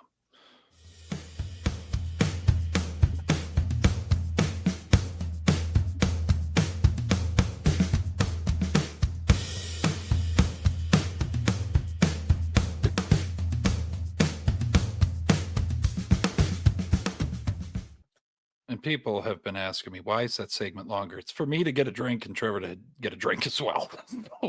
No, speaking of which, go ahead, do the drop. Weighing in at 155 pounds, soaking wet from Pittsburgh, Pennsylvania, in the name of Trevor Dinsmore. Yeet or no yeet? Look at the fucking perfect pour, though. Look at that. I know. Oh, it's a little off. No, but yeah, it looks good. Look good. It's right there. I've been pouring beers for a few years, buddy. I know it's right there at the brim. That's where you want it. Starbucks. There's still a little. Whatever. They don't have shit on you, Trevor. Hang on. Look at that. Look at the hang time. Oh yeah. Look at the balance. Oh, yeah. No, we're good. We got it. Damn. A little bit on top here, but that's where you bring out the knife and you. Huh? We salute you. Hand of a surgeon. I would have spelled that. I am a surgeon. Shit. Yeah, but pour the beer. Yeah. So I had this particular statement phrased one way. I'm going to now ask it a different way since I already kind of told people to pump the brakes a little bit. Yeah. I'll take a different perspective on this. People overreacting to Shedeur Sanders' preseason week 1 performance, 138 yards, 2 touchdowns. Look pretty good. Might be the most I've seen somebody overreact to a preseason performance, or I guess the football world as a whole. This might be the biggest overreaction of a preseason performance in NFL history. Oh God, I'm trying to think back here. I was going to say there hasn't been terribly much to my. No. I'm going to go yeet there. Okay. If he's any other guy, yes, not Deion's son, yes, or notable.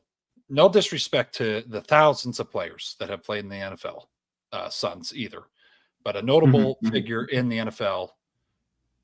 He would have been just a normal guy. So yes, I'm just. I guess. Oh, this guy had a good week. Awesome, great. Yep. But no, it's Shedeur. So that's an easy yeet for me because I've never seen Nike, one of the biggest brands in the world. Quick on that trigger, buddy. Very quick on that trigger. They immediately after the game tossed out the ad campaign, only a matter of time. Like, whoa. You said that, and I was like, I fucking forgot about that. Yeah. Was he a 6th round pick? Yeah. And I know there was a lot that went into that. I get it. But like, I've never seen it. Still, this guy won 1 game against ranked teams in his college career, had a just over 500 record, somehow got his number retired. We know why he got his number retired. Yeah. I don't know. I don't know. This was brought to my attention too when Michael. I know this is completely out of left fucking field here. Sure. But Michael Phelps, okay, it's not even the same sport, but he had that spectacular first Olympics. He didn't even have a Nike campaign after, and he had one of the arguably the best debuts. It's just someone brought that to my attention, and I'm like, yeah, this. And then preseason game. I know. Few series gets him an ad campaign. I think a lot of people are going to lose a lot of money here. And I'll tell you this, and there's guys out there in the card game. Go ahead and invest. Go ahead. Be the fucking idiots of the hobby. I was going to say, he's probably high right now. Go ahead. Buy high. High. Have fun. I'm not saying, do I want him to have success? Yes, I want every athlete, even if I don't like you. Even Ray Lewis. Sure. Because you're performing. But I'm sorry. Yeah. It's just I don't know. His driving skills, I can't believe that didn't scare Nike away, but scared him away on other things. But okay. Sorry for the long with driving skills doesn't. It's just away. Money and cash grab. That's all. It's what everybody's doing. Yep. Johnny Manziel. They even did it with Johnny. Think about way back, Yep. Well, I mean, at least he had, pretty good college career, right? Yep. And he was number 1 overall pick. Yeah. So, yeah. Yep. Yeah. Yeah. We'll see what happens. I believe he was the number 1 overall pick. I'll look that up here in a second. Yeah. But yeah, getting into the wrestling portion of this week's show, we have a big event coming up on, I think it's this Saturday, airing on WWE's YouTube, Triple Mania 33. Which is AAA, the Mexican promotion that WWE purchased not too long ago. It's basically their WrestleMania. They sell out this huge arena in Mexico City, and it's basically a WrestleMania type attendance for them down there. And the main event for the AAA Mega Championship, currently held by El Hijo del Vikingo, is Vikingo versus Dirty Dom versus El Grande Americano. Which iteration? I'm not sure. There's like 5 of them at this point. Versus Dragon Lee. And to me, it seems like a foregone conclusion that a WWE performer is going to go into a AAA main event and take home the AAA Mega Championship. Yeet or no yeet? Yeet all day. Same here. And who's it going to be? I know who you don't want to say, but are probably going to say anyway. It'd be kind of cool, Dragon Lee. Okay. I was going to say Dom. Dom 2 belts, I think that'd be fun. Yeah. He could really proclaim himself the king of the luchadors at that point. Oh, God. And yeah, that's a path we could go down. I can see this. Yeah. Yep. Uh-huh. Oh, shit. Yeah. I know you hate him. He's growing on me. It's just when he says I understand. Mysterio, it's like, make me crazy. I get it because you like Ray so much. I understand. And he had I think of the Eddie and Ray and even Chavo. I mean, Chavo was cool. People forget about him. Yeah. Mm-hmm. I think that's what he did. Yeah, but yeah, it's all right. Whatever they do. But I'll go Dragon Lee. Yeah. Okay, that's okay. I mean, Dragon Lee does kind of need some momentum, which is greatly. I agree, Trevor. Yeah, and they gave it was a AAA tag titles to Los Garza. So yep. They kind of needed some momentum. Send them down to AAA. Say, hey, here, go get some titles. Decent idea. I like it. Yeah. I like it. So John Cena, now face again. Yeah. Already has his next opponent for Clash in Paris. Mm-hmm. And I know a lot of people, especially diehards, aren't liking it. So I'll just come right out and say it how I want to say it. Yep. WWE is wasting the John Cena retirement tour by booking him against the likes of Logan Paul with only 11 dates left on his WWE career. I'm going to eat on that. It's a waste. Okay. It's a waste. Yep. Wow. Okay. Why is it a waste? Celebrity wrestler, like he could be going against younger guys or, old foes or whatever. You know how fucking cool he's not going to do it. It popped in my head last night during Raw. Batista. How fucking cool. That place, Trevor, would shoot the hell up if they brought him back and face him. But he kind of went Hollywood too. He did. And he has no desire from many, many interviews, no desire to come back to wrestling. I just want one more time. And I think it would just be cool. And John Cena's farewell. He comes out and just, I just want to see that one more time. I get it. I understand. But yeah, I do. My favorite entrance of all time. So I want the guys that were around his time or literally got screwed over by former wrestlers because of camps or whatever that they were having, or they gave all this money and it never worked out, and they just grinded their asses off. I don't like the Logan Paul. I don't like it. Okay. I don't like it. Okay, I'm going to do a little swerve action on you and say no, Yeet. They're not wasting shit. Okay. They're not wasting shit. To me, this retirement tour is still showing how well John Cena can do in the ring, especially when he's a babyface. Because during his heel run, a lot of his matches, especially that WrestleMania match, not that great. Not that great. But then he has a 5-star banger against Cody. Right. Potentially the best match of his career. I believe I want to say it's one of the few, if not the only, 5-star match that he's ever had. Mm-hmm. So kind of nuts. Kind of nuts when you think about it. And all the, big match John, all the big matches that he's been in. Right. And I know Logan's a hell of an athlete. He'll put on a good match with a broomstick if you really ask him to. Yeah. So kind of seeing a different side of it here. But I know this. Brock Lesnar's probably going to show up in Paris, right? Yeah. You think? Yes. Yeah. I hope. I hope so. Yeah. And maybe they'll get, speaking of, conquering old foes, maybe they'll get them to wrestling again. Mm-hmm. But we'll see. We'll see. So recent weeks, a certain Intercontinental Women's Champion has debuted a new theme song. They actually debuted it at SummerSlam in her match against Lyra Valkyria, who she actually beat, thanks to Bayley. Yep. And now, of course, Lyra can't challenge while Becky's the champion. But during that event, Becky Lynch came out to a new song. It wasn't the traditional, whoa, it wasn't that. Mm-hmm. Kind of a hip-hoppy rap sort of thing that I can't really wrap my head around right yet. But yeet or no yeet on Becky Lynch's new theme song? I'm gonna go no yeet. I liked her. I think I liked her other one. It's more crowd interactive.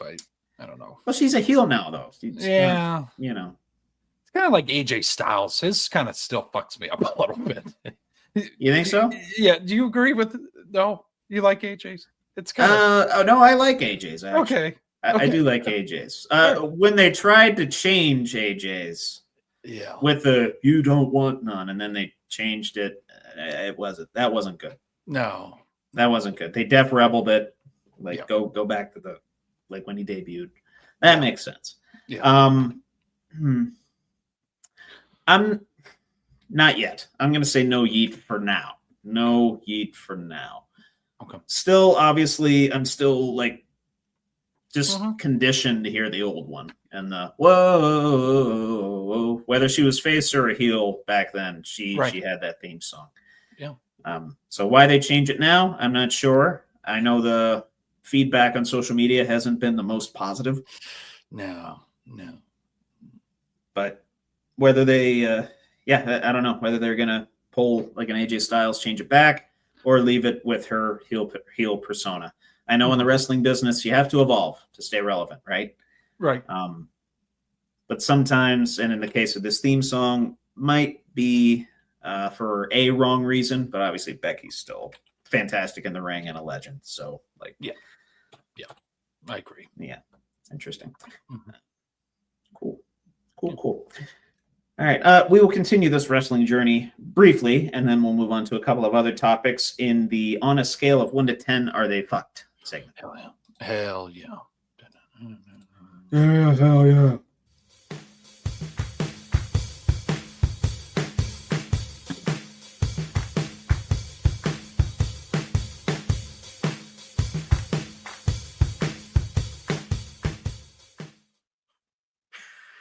This week's edition of On a Scale of 1 to 10, Are They Fucked? How fucked are they? With Trevor Dinsmore. Gracias, mi amigo. Hell yeah. Appreciate it. Mm-hmm. Did you happen to catch SmackDown on Friday? Catch any of it? Yeah, I caught Raw. I did not catch SmackDown. I gotta. Well, fuck it. Yeah, you know I'm cool with. Yeah. All right, no, I got you. Yeah, I got you. So the main event was Cena and Rhodes versus Paul and McIntyre. Highlights of it. Yep. Okay. Yeah. Okay. Yep. And match was fantastic as usual. But what happened post match was what really got people talking. Drew McIntyre attacking Cody Rhodes and ultimately claymoring his head through the announce table. If you haven't seen that yet, go watch it. Yeah. And then going and picking up the championship that he feels he rightfully deserves. He's been screwed out of it how many times since he's last had it? Crybaby bitch. So, yep. Nice little bit, but could set up a match at Clash. Be fun. See McIntyre and Rhodes 1-on-1. Yeah. But on a scale of 1 to 10, are they fucked? And I know you have to go watch it, but he literally smashes his head through the wooden part of the announce table. Yeah. So the McIntyre Claymore to Rhodes that put him through the table. We'll go 8. Not seeing it. And it might go higher. Sure. Yeah. Sure. I was going to say 9 because I saw it live and I'd never seen somebody go through the bottom of an announce table. Obviously, I've seen people, get choke slam, body slam, whatever through it. Yeah. Splashed through it, but never threw it on the bottom. Yeah, shit. So that was kind of cool. That was kind of cool, but also looked very gnarly and dangerous. Yeah. Yeah. Go give that a watch. Give that a watch. It's fun. Jesus. So you said you didn't see SmackDown, you saw Raw. Yep. So you saw what happened at the end of Raw. Yeah. With, I want a title shot. I want a title shot. I want a title shot. Then it turns out everybody gets a title shot. Adam Pearce is Oprah when it comes to the World Heavyweight Championship at Clash in Paris. It'll be Seth freaking Rollins versus Jey Uso. Why Jey Uso's in there? Because he wants to be. Right. Versus LA Knight versus CM Punk. And I get it. Both of those two latter guys were screwed out of the title. Punk being cashed in on, and then LA Knight, Punk kind of cost him the World Heavyweight title match last week. But anyway, on a scale of 1 to 10, is it fucked? Seth freaking Rollins World Heavyweight Championship reign come Clash in Paris? I think there's going to be some bullshit, so I'll go 7. I was actually going to go less than that and say 4.5. Okay. I think this might be where you see the debut of a new person.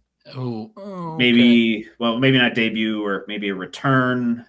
Debut as part of, they're calling this group the Vision. Yeah, I'll go. I'm going to switch it. I haven't done this much. Okay, yeah, feel free. I'll go down to 6. Okay. Yeah. I don't know who that person's going to be. Yeah, it was kind of a mystery when the Bronze kind of came along. Right. Yeah, I don't know. It's going to be I don't know. But to me, I would think Roman gets involved somehow, and then that's where we see the debut or return of someone into the Vision. Yep. Who that someone is, I don't know. I have not looked at message boards. That's just Off the cuff, that feeling. Yeah. No, I agree. Cool. Awesome. So more preseason week 1 headlines for you. This one happened before the game as the Raiders were entering the 12th man to take on the Seattle Seahawks.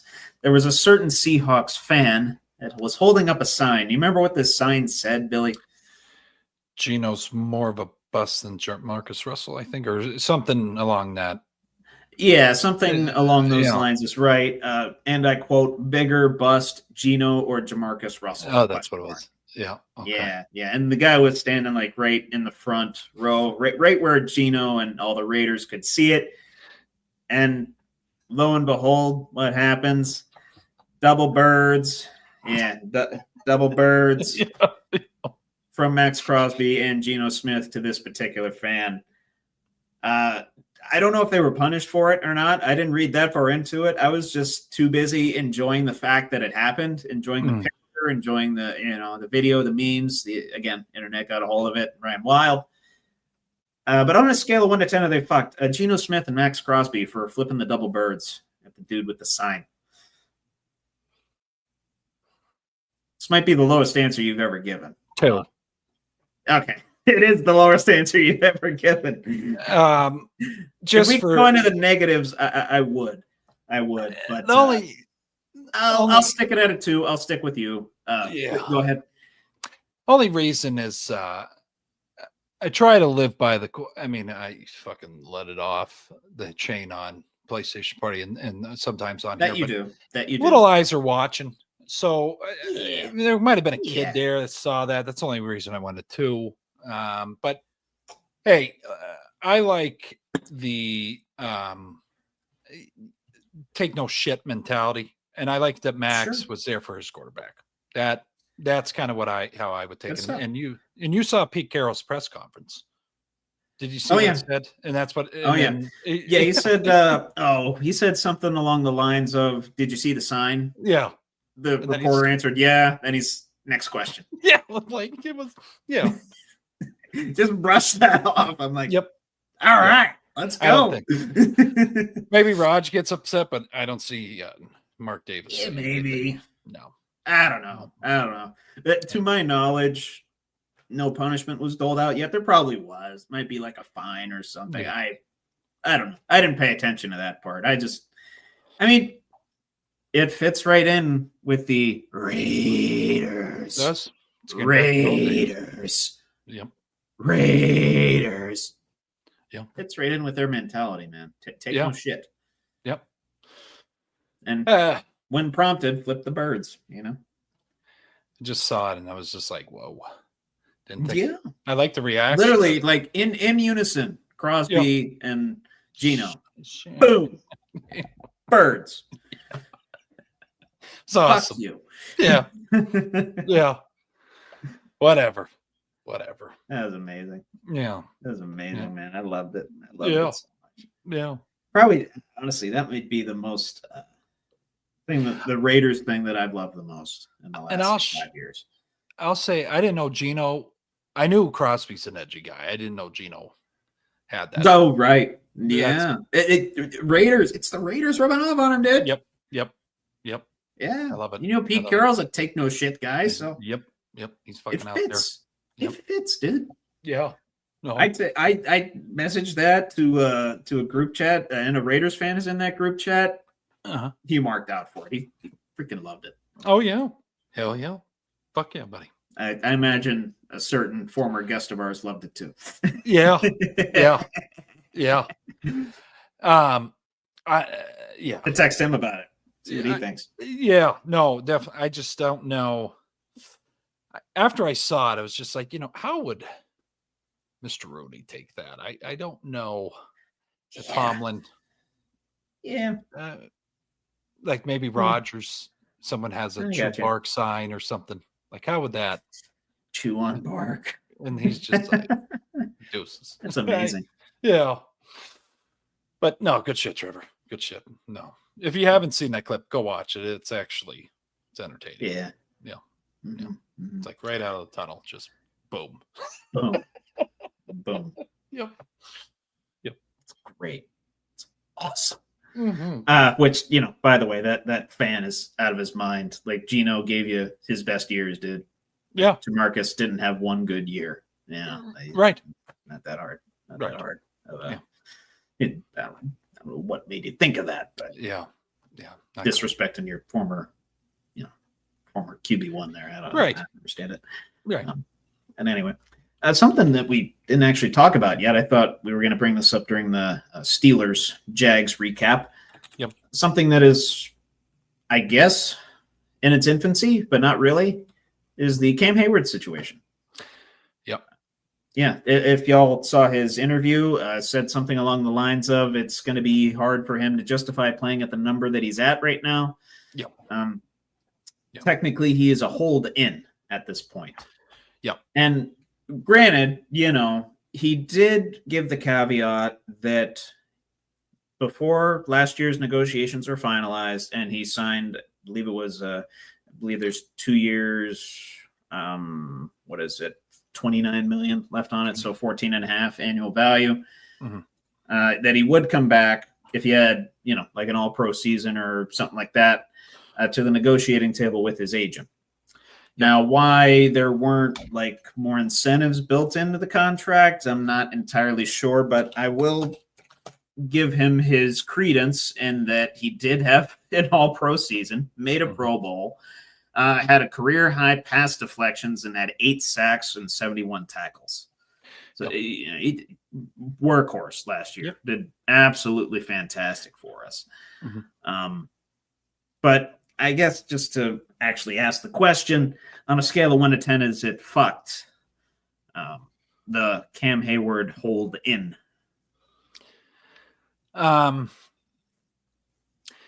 See, and whenever it comes to the Steelers, I take these questions more serious than any other one because I know everybody's watching what we say about them with a fine Sure.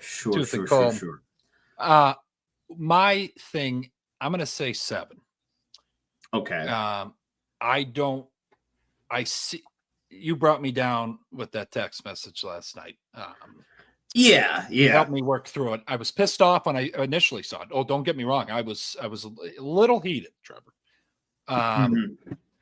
But I will say, I don't know where the fuck am I going with this? Because I'm so fucking. I have no earthly idea. What we're seeing though is from when we were fans of football when we were younger. It was in the Steelers tradition. We kept the guy. You say it as a Steeler. You took less money. Try to have a guy around you. You didn't need to make the most money. We saw Ben do it for fucking years, and then kind of at the latter part, we're like, "What the fuck are we doing?" You're the captain, so I'm a little concerned. TJ, I believe, was captain too. Or is it just Cam that's captain? Think so. I'm not sure. I don't know that for sure. I don't know the fucking season. But one of your leaders on the defense. One of the leaders of the defense, captain or not. You want a Super Bowl. You wanted these guys to make moves.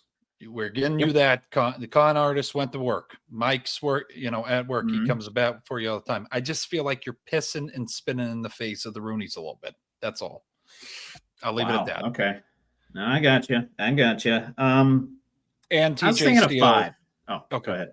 Oh, sorry. TJ Steele, I think, played a major role in this. Well, honestly, just the money being thrown around on the defensive side as well. I didn't mean the amount of money Chris Jones is making, for instance. I don't know that offhand, but I know it's a hell of a lot. It's like $35 million a year average. Big time. And I will say this: I did pull up the text that I sent you last night, and I did look it up. Roughly 19 million in cap space we still have, so we have some wiggle room. We have some wiggle room for renegotiation. Maybe we toss some more incentives in there. Maybe it's the guaranteed money. Whatever it is, I understand. He sees this money being thrown around, not just on his own team, but elsewhere in the NFL too. And he ranks, 22nd, 23rd on the defensive lineman pay scale. So I see where he's coming from. I do. I see where he's coming from. I just wish that maybe you would have built in some more incentives and had a little bit more foresight on the previous contract. I understand there wasn't a whole lot of budging each way. with that. But no, I don't know. I don't know. Maybe I do wish the Steelers would have valued the equity that Cam had given us and give him a little bit more generous of a deal because he means that much to the organization. But at the same time, he was entering his age 35 season. So I can understand why maybe we're thinking he's slowing down a little bit. But I don't know. I think both sides have to be open-minded when it comes to this whole situation, because Cam is going to be in his age 36 year. Yep. Was he productive as hell in his age 35 season? Absolutely. Did he kind of slip in age 34 season, had some injuries? Yeah, and that's kind of what led into the contract, unfortunately. Right. Had a bad contract year in a higher market now for defensive linemen. Right. So I feel some sympathy for him, but at the same time, it's like, where was this talk the whole offseason? You know what I mean? Correct. Like, why weren't you trying to, like, I know they were negotiating with TJ, so they were busy, but, you know, maybe peek your head in and say, hey, I want one too. You got Tomlin right on your fucking hip. That's true. What's driving me nuts, Trevor. Every game walked out together. You're telling me you can't get in there? Maybe take a break from the podcast and you get in there a little bit. You know, poke your head in like you're saying. I'll say this. He does have a cool podcast, I will say. No, not just football campaign. Not knocking that, but I'll say when he said in it though, I'm willing to take this into the games and sitting out. Believe his exact words. Well, maybe not his exact words, but he said that's like an avenue that he can take. So. Yeah, and then that's when I felt very dirty. I felt like I needed to take a shower because I'm like, okay, we're a lot of fucking fans, and I don't know, he's close to that for me, but a lot of people put you up there with Joe Green, how much work you do in the city, how much you've done for the team. Like, I just, you're a Steeler. You know, like that's, I think Le'Veon Bell sitting out. He wasn't a real Steeler. He went and sat, you know what I mean? I don't know. If you love the organization, you got to work through this. I don't know. I'm not calling his question. I'm not questioning his character, Trevor. No means he does a lot, but we could have handled this a little better. And I don't know if it's on him or the agent, but the agent kind of fucked with me a little bit. Kind of fucked. Yeah. Again, this thing is like the issue is a little bit aged, but it's now getting into the media, like in terms of that side of it in its infancy. Yeah. So, because you only sent me the video, yesterday? Yeah, last night. Yesterday evening, I believe. Yeah, it happened at the training camp after yesterday's practice. Yesterday. Yeah. So, this thing's only day and a half old, roughly. Yeah. And was not, just a caveat to this, I don't have an article or anywhere, but he was not available for media today. Only Rogers and TJ were. So interesting. Just want to throw that out there. Maybe. Okay, shut the fuck up. Get off the mic now, Cam. Okay, you said enough yesterday. Maybe. Like, I don't know what's going on. Maybe we don't know. Focused on negotiations. I don't know. Okay, I hope. They could have maybe just pulled him aside and said, hey, all right, you want to come back to the table? Let's come back to the table. Get your agent. Yep, get away from the microphone. Come into this closed room. All right, let's. Get this behind closed doors. Right. Yeah. No, good topic. I knew we were going to be on that for a minute because it's a big deal. Yeah. No, for sure. I appreciate it. Yeah, that was all I had for on a scale. Okay. Okay. Guess we got debate time, right? Oh, real quick. Yeah. I almost forgot. Shit list. Dak Prescott for saying that the Dallas Cowboys could go to the NFC Championship against the Rams. It's a theme of Cowboys this month with the Buckle Up with the Boys shit list. Last week I put on Jerry Jones. This week Dak Prescott. Yeah. And I think why it's fitting. Dacky poo.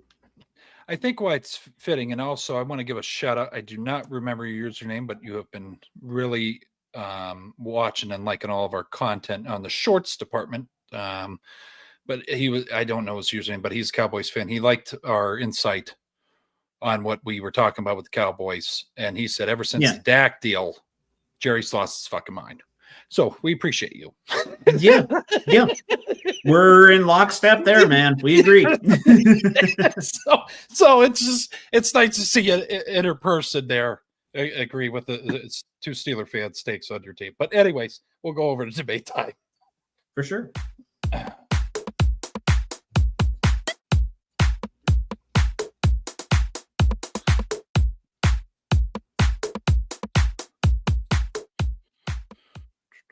Weighing in at 240 pounds from Olean, New York, your St. Bonnie alum, Drew Billy, with debate time. All right, we got 4 questions here. Trevor has a question as well. Again, stay for Be a Man question of the week. But I saw this tossed around. We already talked about it, but I just want to give it in front of us, in front of a camera here. Cam Little's record, or the 70-yard field goal, should that be counted as a record no matter preseason or regular season? A lot, Reddit, Facebook, everybody's bitching. Yeah, I was going to say, considering who holds the record, you have a lot of my interests and values when it comes to football going against each other. Yes. Of course, there's the inherent bias of me being a Steelers fan. Screw the Ratbirds. I don't want the Ratbird to have the record. Also, another potential masseuse toucher. Yeah. I don't know where we are in those lawsuits. I actually got to double back on that and see, but went quiet for a little bit, but yeah. It has. You know, ever since he was released, it's like stone silent. Yeah. But then there's also the other side of me that wants to retain the purity of the preseason versus the regular season, and the purity of the NFL record books and all that. And I wanted to let the purity side in me win. I did. I did. But just for the fact that I witnessed it, one, and two, the fact that it would break Justin Tucker's 66-yard field goal record, I'll say yeah. It should count in the NFL record books. Why not? First 70-yard field goal I've ever seen. I've never, ever seen that. Not in college, not in the pros. And I saw that one live. It was cool. Yeah. That was amazing. Like you said, when they were lining up for it, I'm like, no, they're on the other 47. What are they doing? Yeah. And then he buries it. Not only buried it, if you notice, they were on the right hash. Yeah. He basically kicked it all the way over to the left goalpost. And I don't know how many yards are in, the goalposts are wide, but I know there was like added yardage from the curvature of the kick that went toward the left goalpost and ultimately, snuck in there. And he still made it by like 3 or 4 yards. Oh, yeah. Yeah, it wasn't just a skim. No, I'll say I thought it was a situational. Now that we keep talking about it, they came. I thought they were going to come in. Okay, hey, never mind, timeout. Okay, just want to see the fucking field goal lineup. I don't know what the hell I was thinking, Trevor. But then he kicks it, and it's like, okay, so if someone rushed for, it's not going to happen because how many times people get switched out. But like the rushing record in a game gets broken. I feel like there would be more push. Hey, maybe we should count that. Like count these. Yeah. Yeah. I don't know. I don't know if is he their starting kicker or is he backup? I believe a backup. I mean, I believe a job. I'm not going to lie. I mean, we should really consider that. He might have. Just that one kick. I don't know. I don't know the kicking situation. We're not really keen on fucking kicking squad of teams, but sorry. Yeah. Let me take a look at Jacksonville depth chart. Yeah. No, he's listed as their number 1 place kicker. Oh, okay. Their only place kicker on the roster. Okay. Yeah, I think you're good. Good job, Jack. Liam. Yeah. Good stuff. But anyways, yeah. So I think we both agree it should be counted, not just because it's Justin Tucker's record, but could be a little biased there. What should we be looking for while watching preseason football, Trevor? Overreaction every year. What I mean by that, people don't look at the nuances of the game. They just look at these high valued players. What are you looking at while watching it? I am honestly looking for the guys that I said, who the fuck is that? Right. I'm looking for those guys to make plays. I'm looking for guys that are vying for roster spots to make play. Because as I said before, in relation to the Lions and Falcons game, players had to sacrifice potential spots on the roster and a potential payday, right? Yep. I will advocate for any athlete that wants to go get their bag in a professional sport. That is especially the case with guys in the preseason that are, maybe undrafted free agents or late round picks that are second, third on the depth chart that actually see playing time, see game reps, and earn a roster spot. So like the Skylar Thompson thing, for example. Correct. I wasn't, but I'm like, okay, if somehow Mason and Aaron go down or whatever, or I don't know, in some event that Skylar gets in there, I'm like, we might be okay. Like we won't be great, but we'll be okay. Be okay. Right. I don't know. Or like that, I know he's not really earning a roster spot, but Travion Henderson had that 100-yard touchdown return. Yep. He might get a starting spot because of that. So I think back to give a shout out to the podcast. Actually, no, he won't start over Stevenson. Never mind. Anyway, go ahead. I'll give a shout out to the Padre here. I remember James Harrison. If you don't know football, back in the day when he was doing punt returns, he was not a kicking squad, and he was making plays on there, and then they get cut, and then he come back, cut, whatever the fuck. No, yeah. He said, we got to watch this guy. I'm telling you. And ever since then, there's some fans out there that don't watch preseason. I watch every fucking preseason game because of that. Ever since he told me about James Harrison, I watch it now because there might be that guy down the road that you never know. You never know. Undrafted free agent scores probably the most impressive touchdown in fucking Super Bowl history. I mean, Cinderella story. Two pretty impressive touchdowns in that game. Yeah. Both went the Steelers' way, thankfully. Yeah. But anyways, underrated vegetable that is a perfect side with the dish. Trevor, going a little healthy here. Oh, I tell you what, I've been I've been making a lot of chicken and rice lately because I'm not getting back into weightlifting yet. I'm doing that dynamic resistance yoga and stuff, trying to get the back all good to go. Very good. Still some progress that needs to be made there. Yep. But wanted to get the back in shape before I started, hopefully I can do that before bulking season hits in the winter. Correct. And then I can just honestly work for 4 or 5 hours when it's not busy season. Right. And then grind video games and in the gym. Right. But I've been putting peppers, sliced peppers in my chicken and rice dishes. Oh, very good. Okay. Yeah.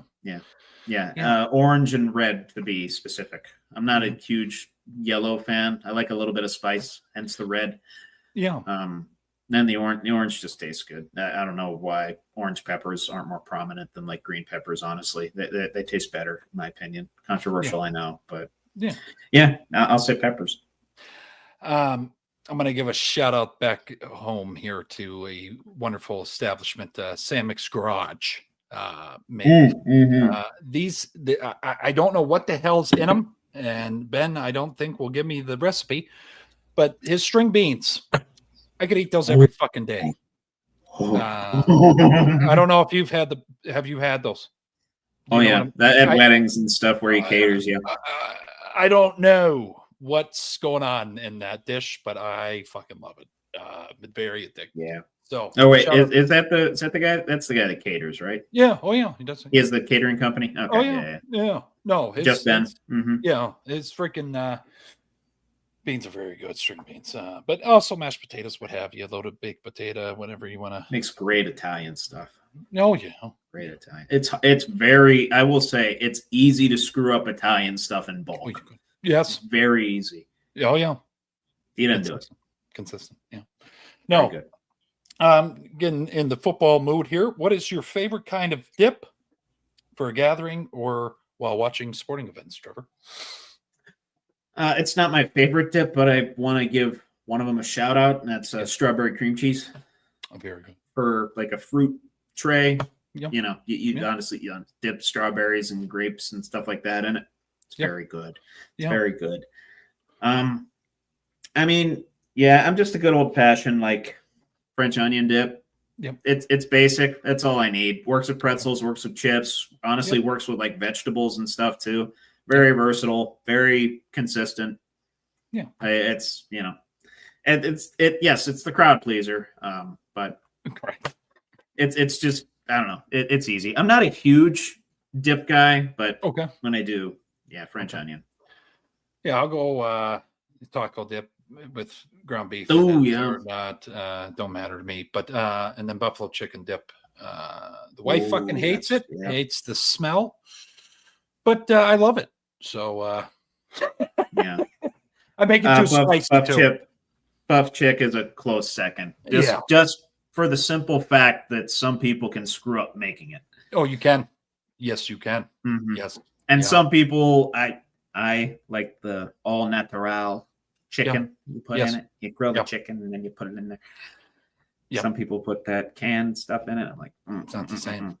No, it's not the same. So for the consistency, French onion, but but it's easy to screw up. But if you get a person that knows the right ratio of cream cheese to cheese and to everything else, I agree. Good shit. No, that's all I had. We'll go over to Trevor's side of this, and good shit. Real quick, I did want to touch on the Cowboys one more time. Okay. So maybe we'll clip this one for our resident Cowboys fan and give him more fuel to think that Jerry's out of his freaking mind. Yes. This was brought up on the, I saw it on the Rich Eisen show where I get a lot of my stuff and on probably a lot of other programs as well. Will this Micah Parsons situation last through week 1? Because, and the only reason I say that, Tom Pelissero guest hosted for Rich. I think it was yesterday I want to say it was yesterday. And according to him, after that quote unquote handshake deal that they got to in the spring, the two sides have not talked. Jerry and Micah, zero, zilch, nada. Not even a hint of, you want to come back to the negotiate? Nothing. Yeah. I'm going to say middle of the season. Wow. Think he holds out until then? Yeah. Wow. Okay. I don't think Jerry budges. And that's why it makes it so goddamn hard for, I think, just football fans. What the fuck is this guy's deal? Because it was so easy. Yeah. It was so damn easy to sign Dak. But your alpha on defense, I mean, DeMarcus Lawrence is good too, and the other guys. But I don't get why you're fucking around here. I really don't, Trevor. I just get it done. He has a way of doing business, and he's not gonna. He's how old is he? 80, 81? He's not gonna deviate from it. I know. It's nuts. You still have to sign. I mean, for most guys, sure, handshake deals might work. Yeah. Great. But it's your highest, potentially going to be your highest paid defender. Well, he will be your highest paid defender. I was going to say highest paid player, but no, that's probably still going to be Dak. Yeah. I don't know. I don't know what the deal is, dude. And this is like the year before. Like his contract goes through the next 2 years. Mm-hmm. So, like, why wouldn't you want to? I don't know. I think Micah's 24 at this point. Yeah, and we're still having issues. I don't understand that at all. I think too. You're going to see when Diggs comes up for contract. When you see, excuse me, he's 25. Micah's 25. Okay. Diggs come up for contract. Bland come up for contract. I think there's going to be a hell of a lot of a different approach here. It's the Cowboys tradition, isn't it? Yep. I mean, 2 years ago was Dak. Last year was CD. This year it's Micah. Who's next? Yeah. And I feel like Goldberg. Who's next? Right. I don't know. And if it's, whenever Jerry passes on to eternal life, Steve comes in there. I can't. It's going to be fun to watch. Mm-hmm. I don't think we're done here, Trevor. I think it gets a hell of a lot worse. Him dead or alive. It's going to be. Yeah. Hey. Yeah. See the comments? No. See the comments? What happened here? Ah, there he is. There he is. Yeah, you're crazy. 49ers, Mark. Yeah, Love good it. seeing you. Good Love seeing you. No, but no, that's where I think they're at. I think they're screwed either way. So I got you. Yeah, I'll say it lasts through week 1, not mid-season. I don't think it goes mid-season, but I'll say he misses 2 or 3 games. Okay. Yeah, I'm willing to live with that because when week 1 hits, I think that'll kind of be a bit of a spark up the ass for Jerry to maybe start talking, and then it'll take a couple weeks for them to iron out details with how big of a contract it's going to be. So, yeah, I'll say he misses 2 or 3 games. That'll be enough.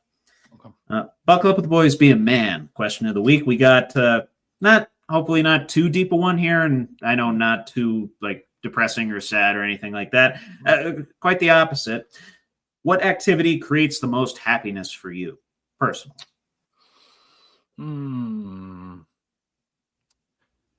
I'd say at a bar. Just kidding.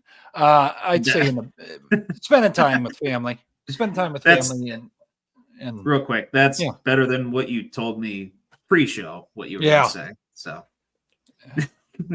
We'll leave that as a mystery to the people. Yeah. But anyway, family, you said. Yeah, family. And just, I enjoy just being here. I like being at the house. I find it's like a fucking force field from the fucking world. Sometimes, and being in the backyard now with the dogs. It's just throwing the fucking ball. It's nice. It's peaceful. Yeah. And gaming with you guys. I mean, of course, it's up there.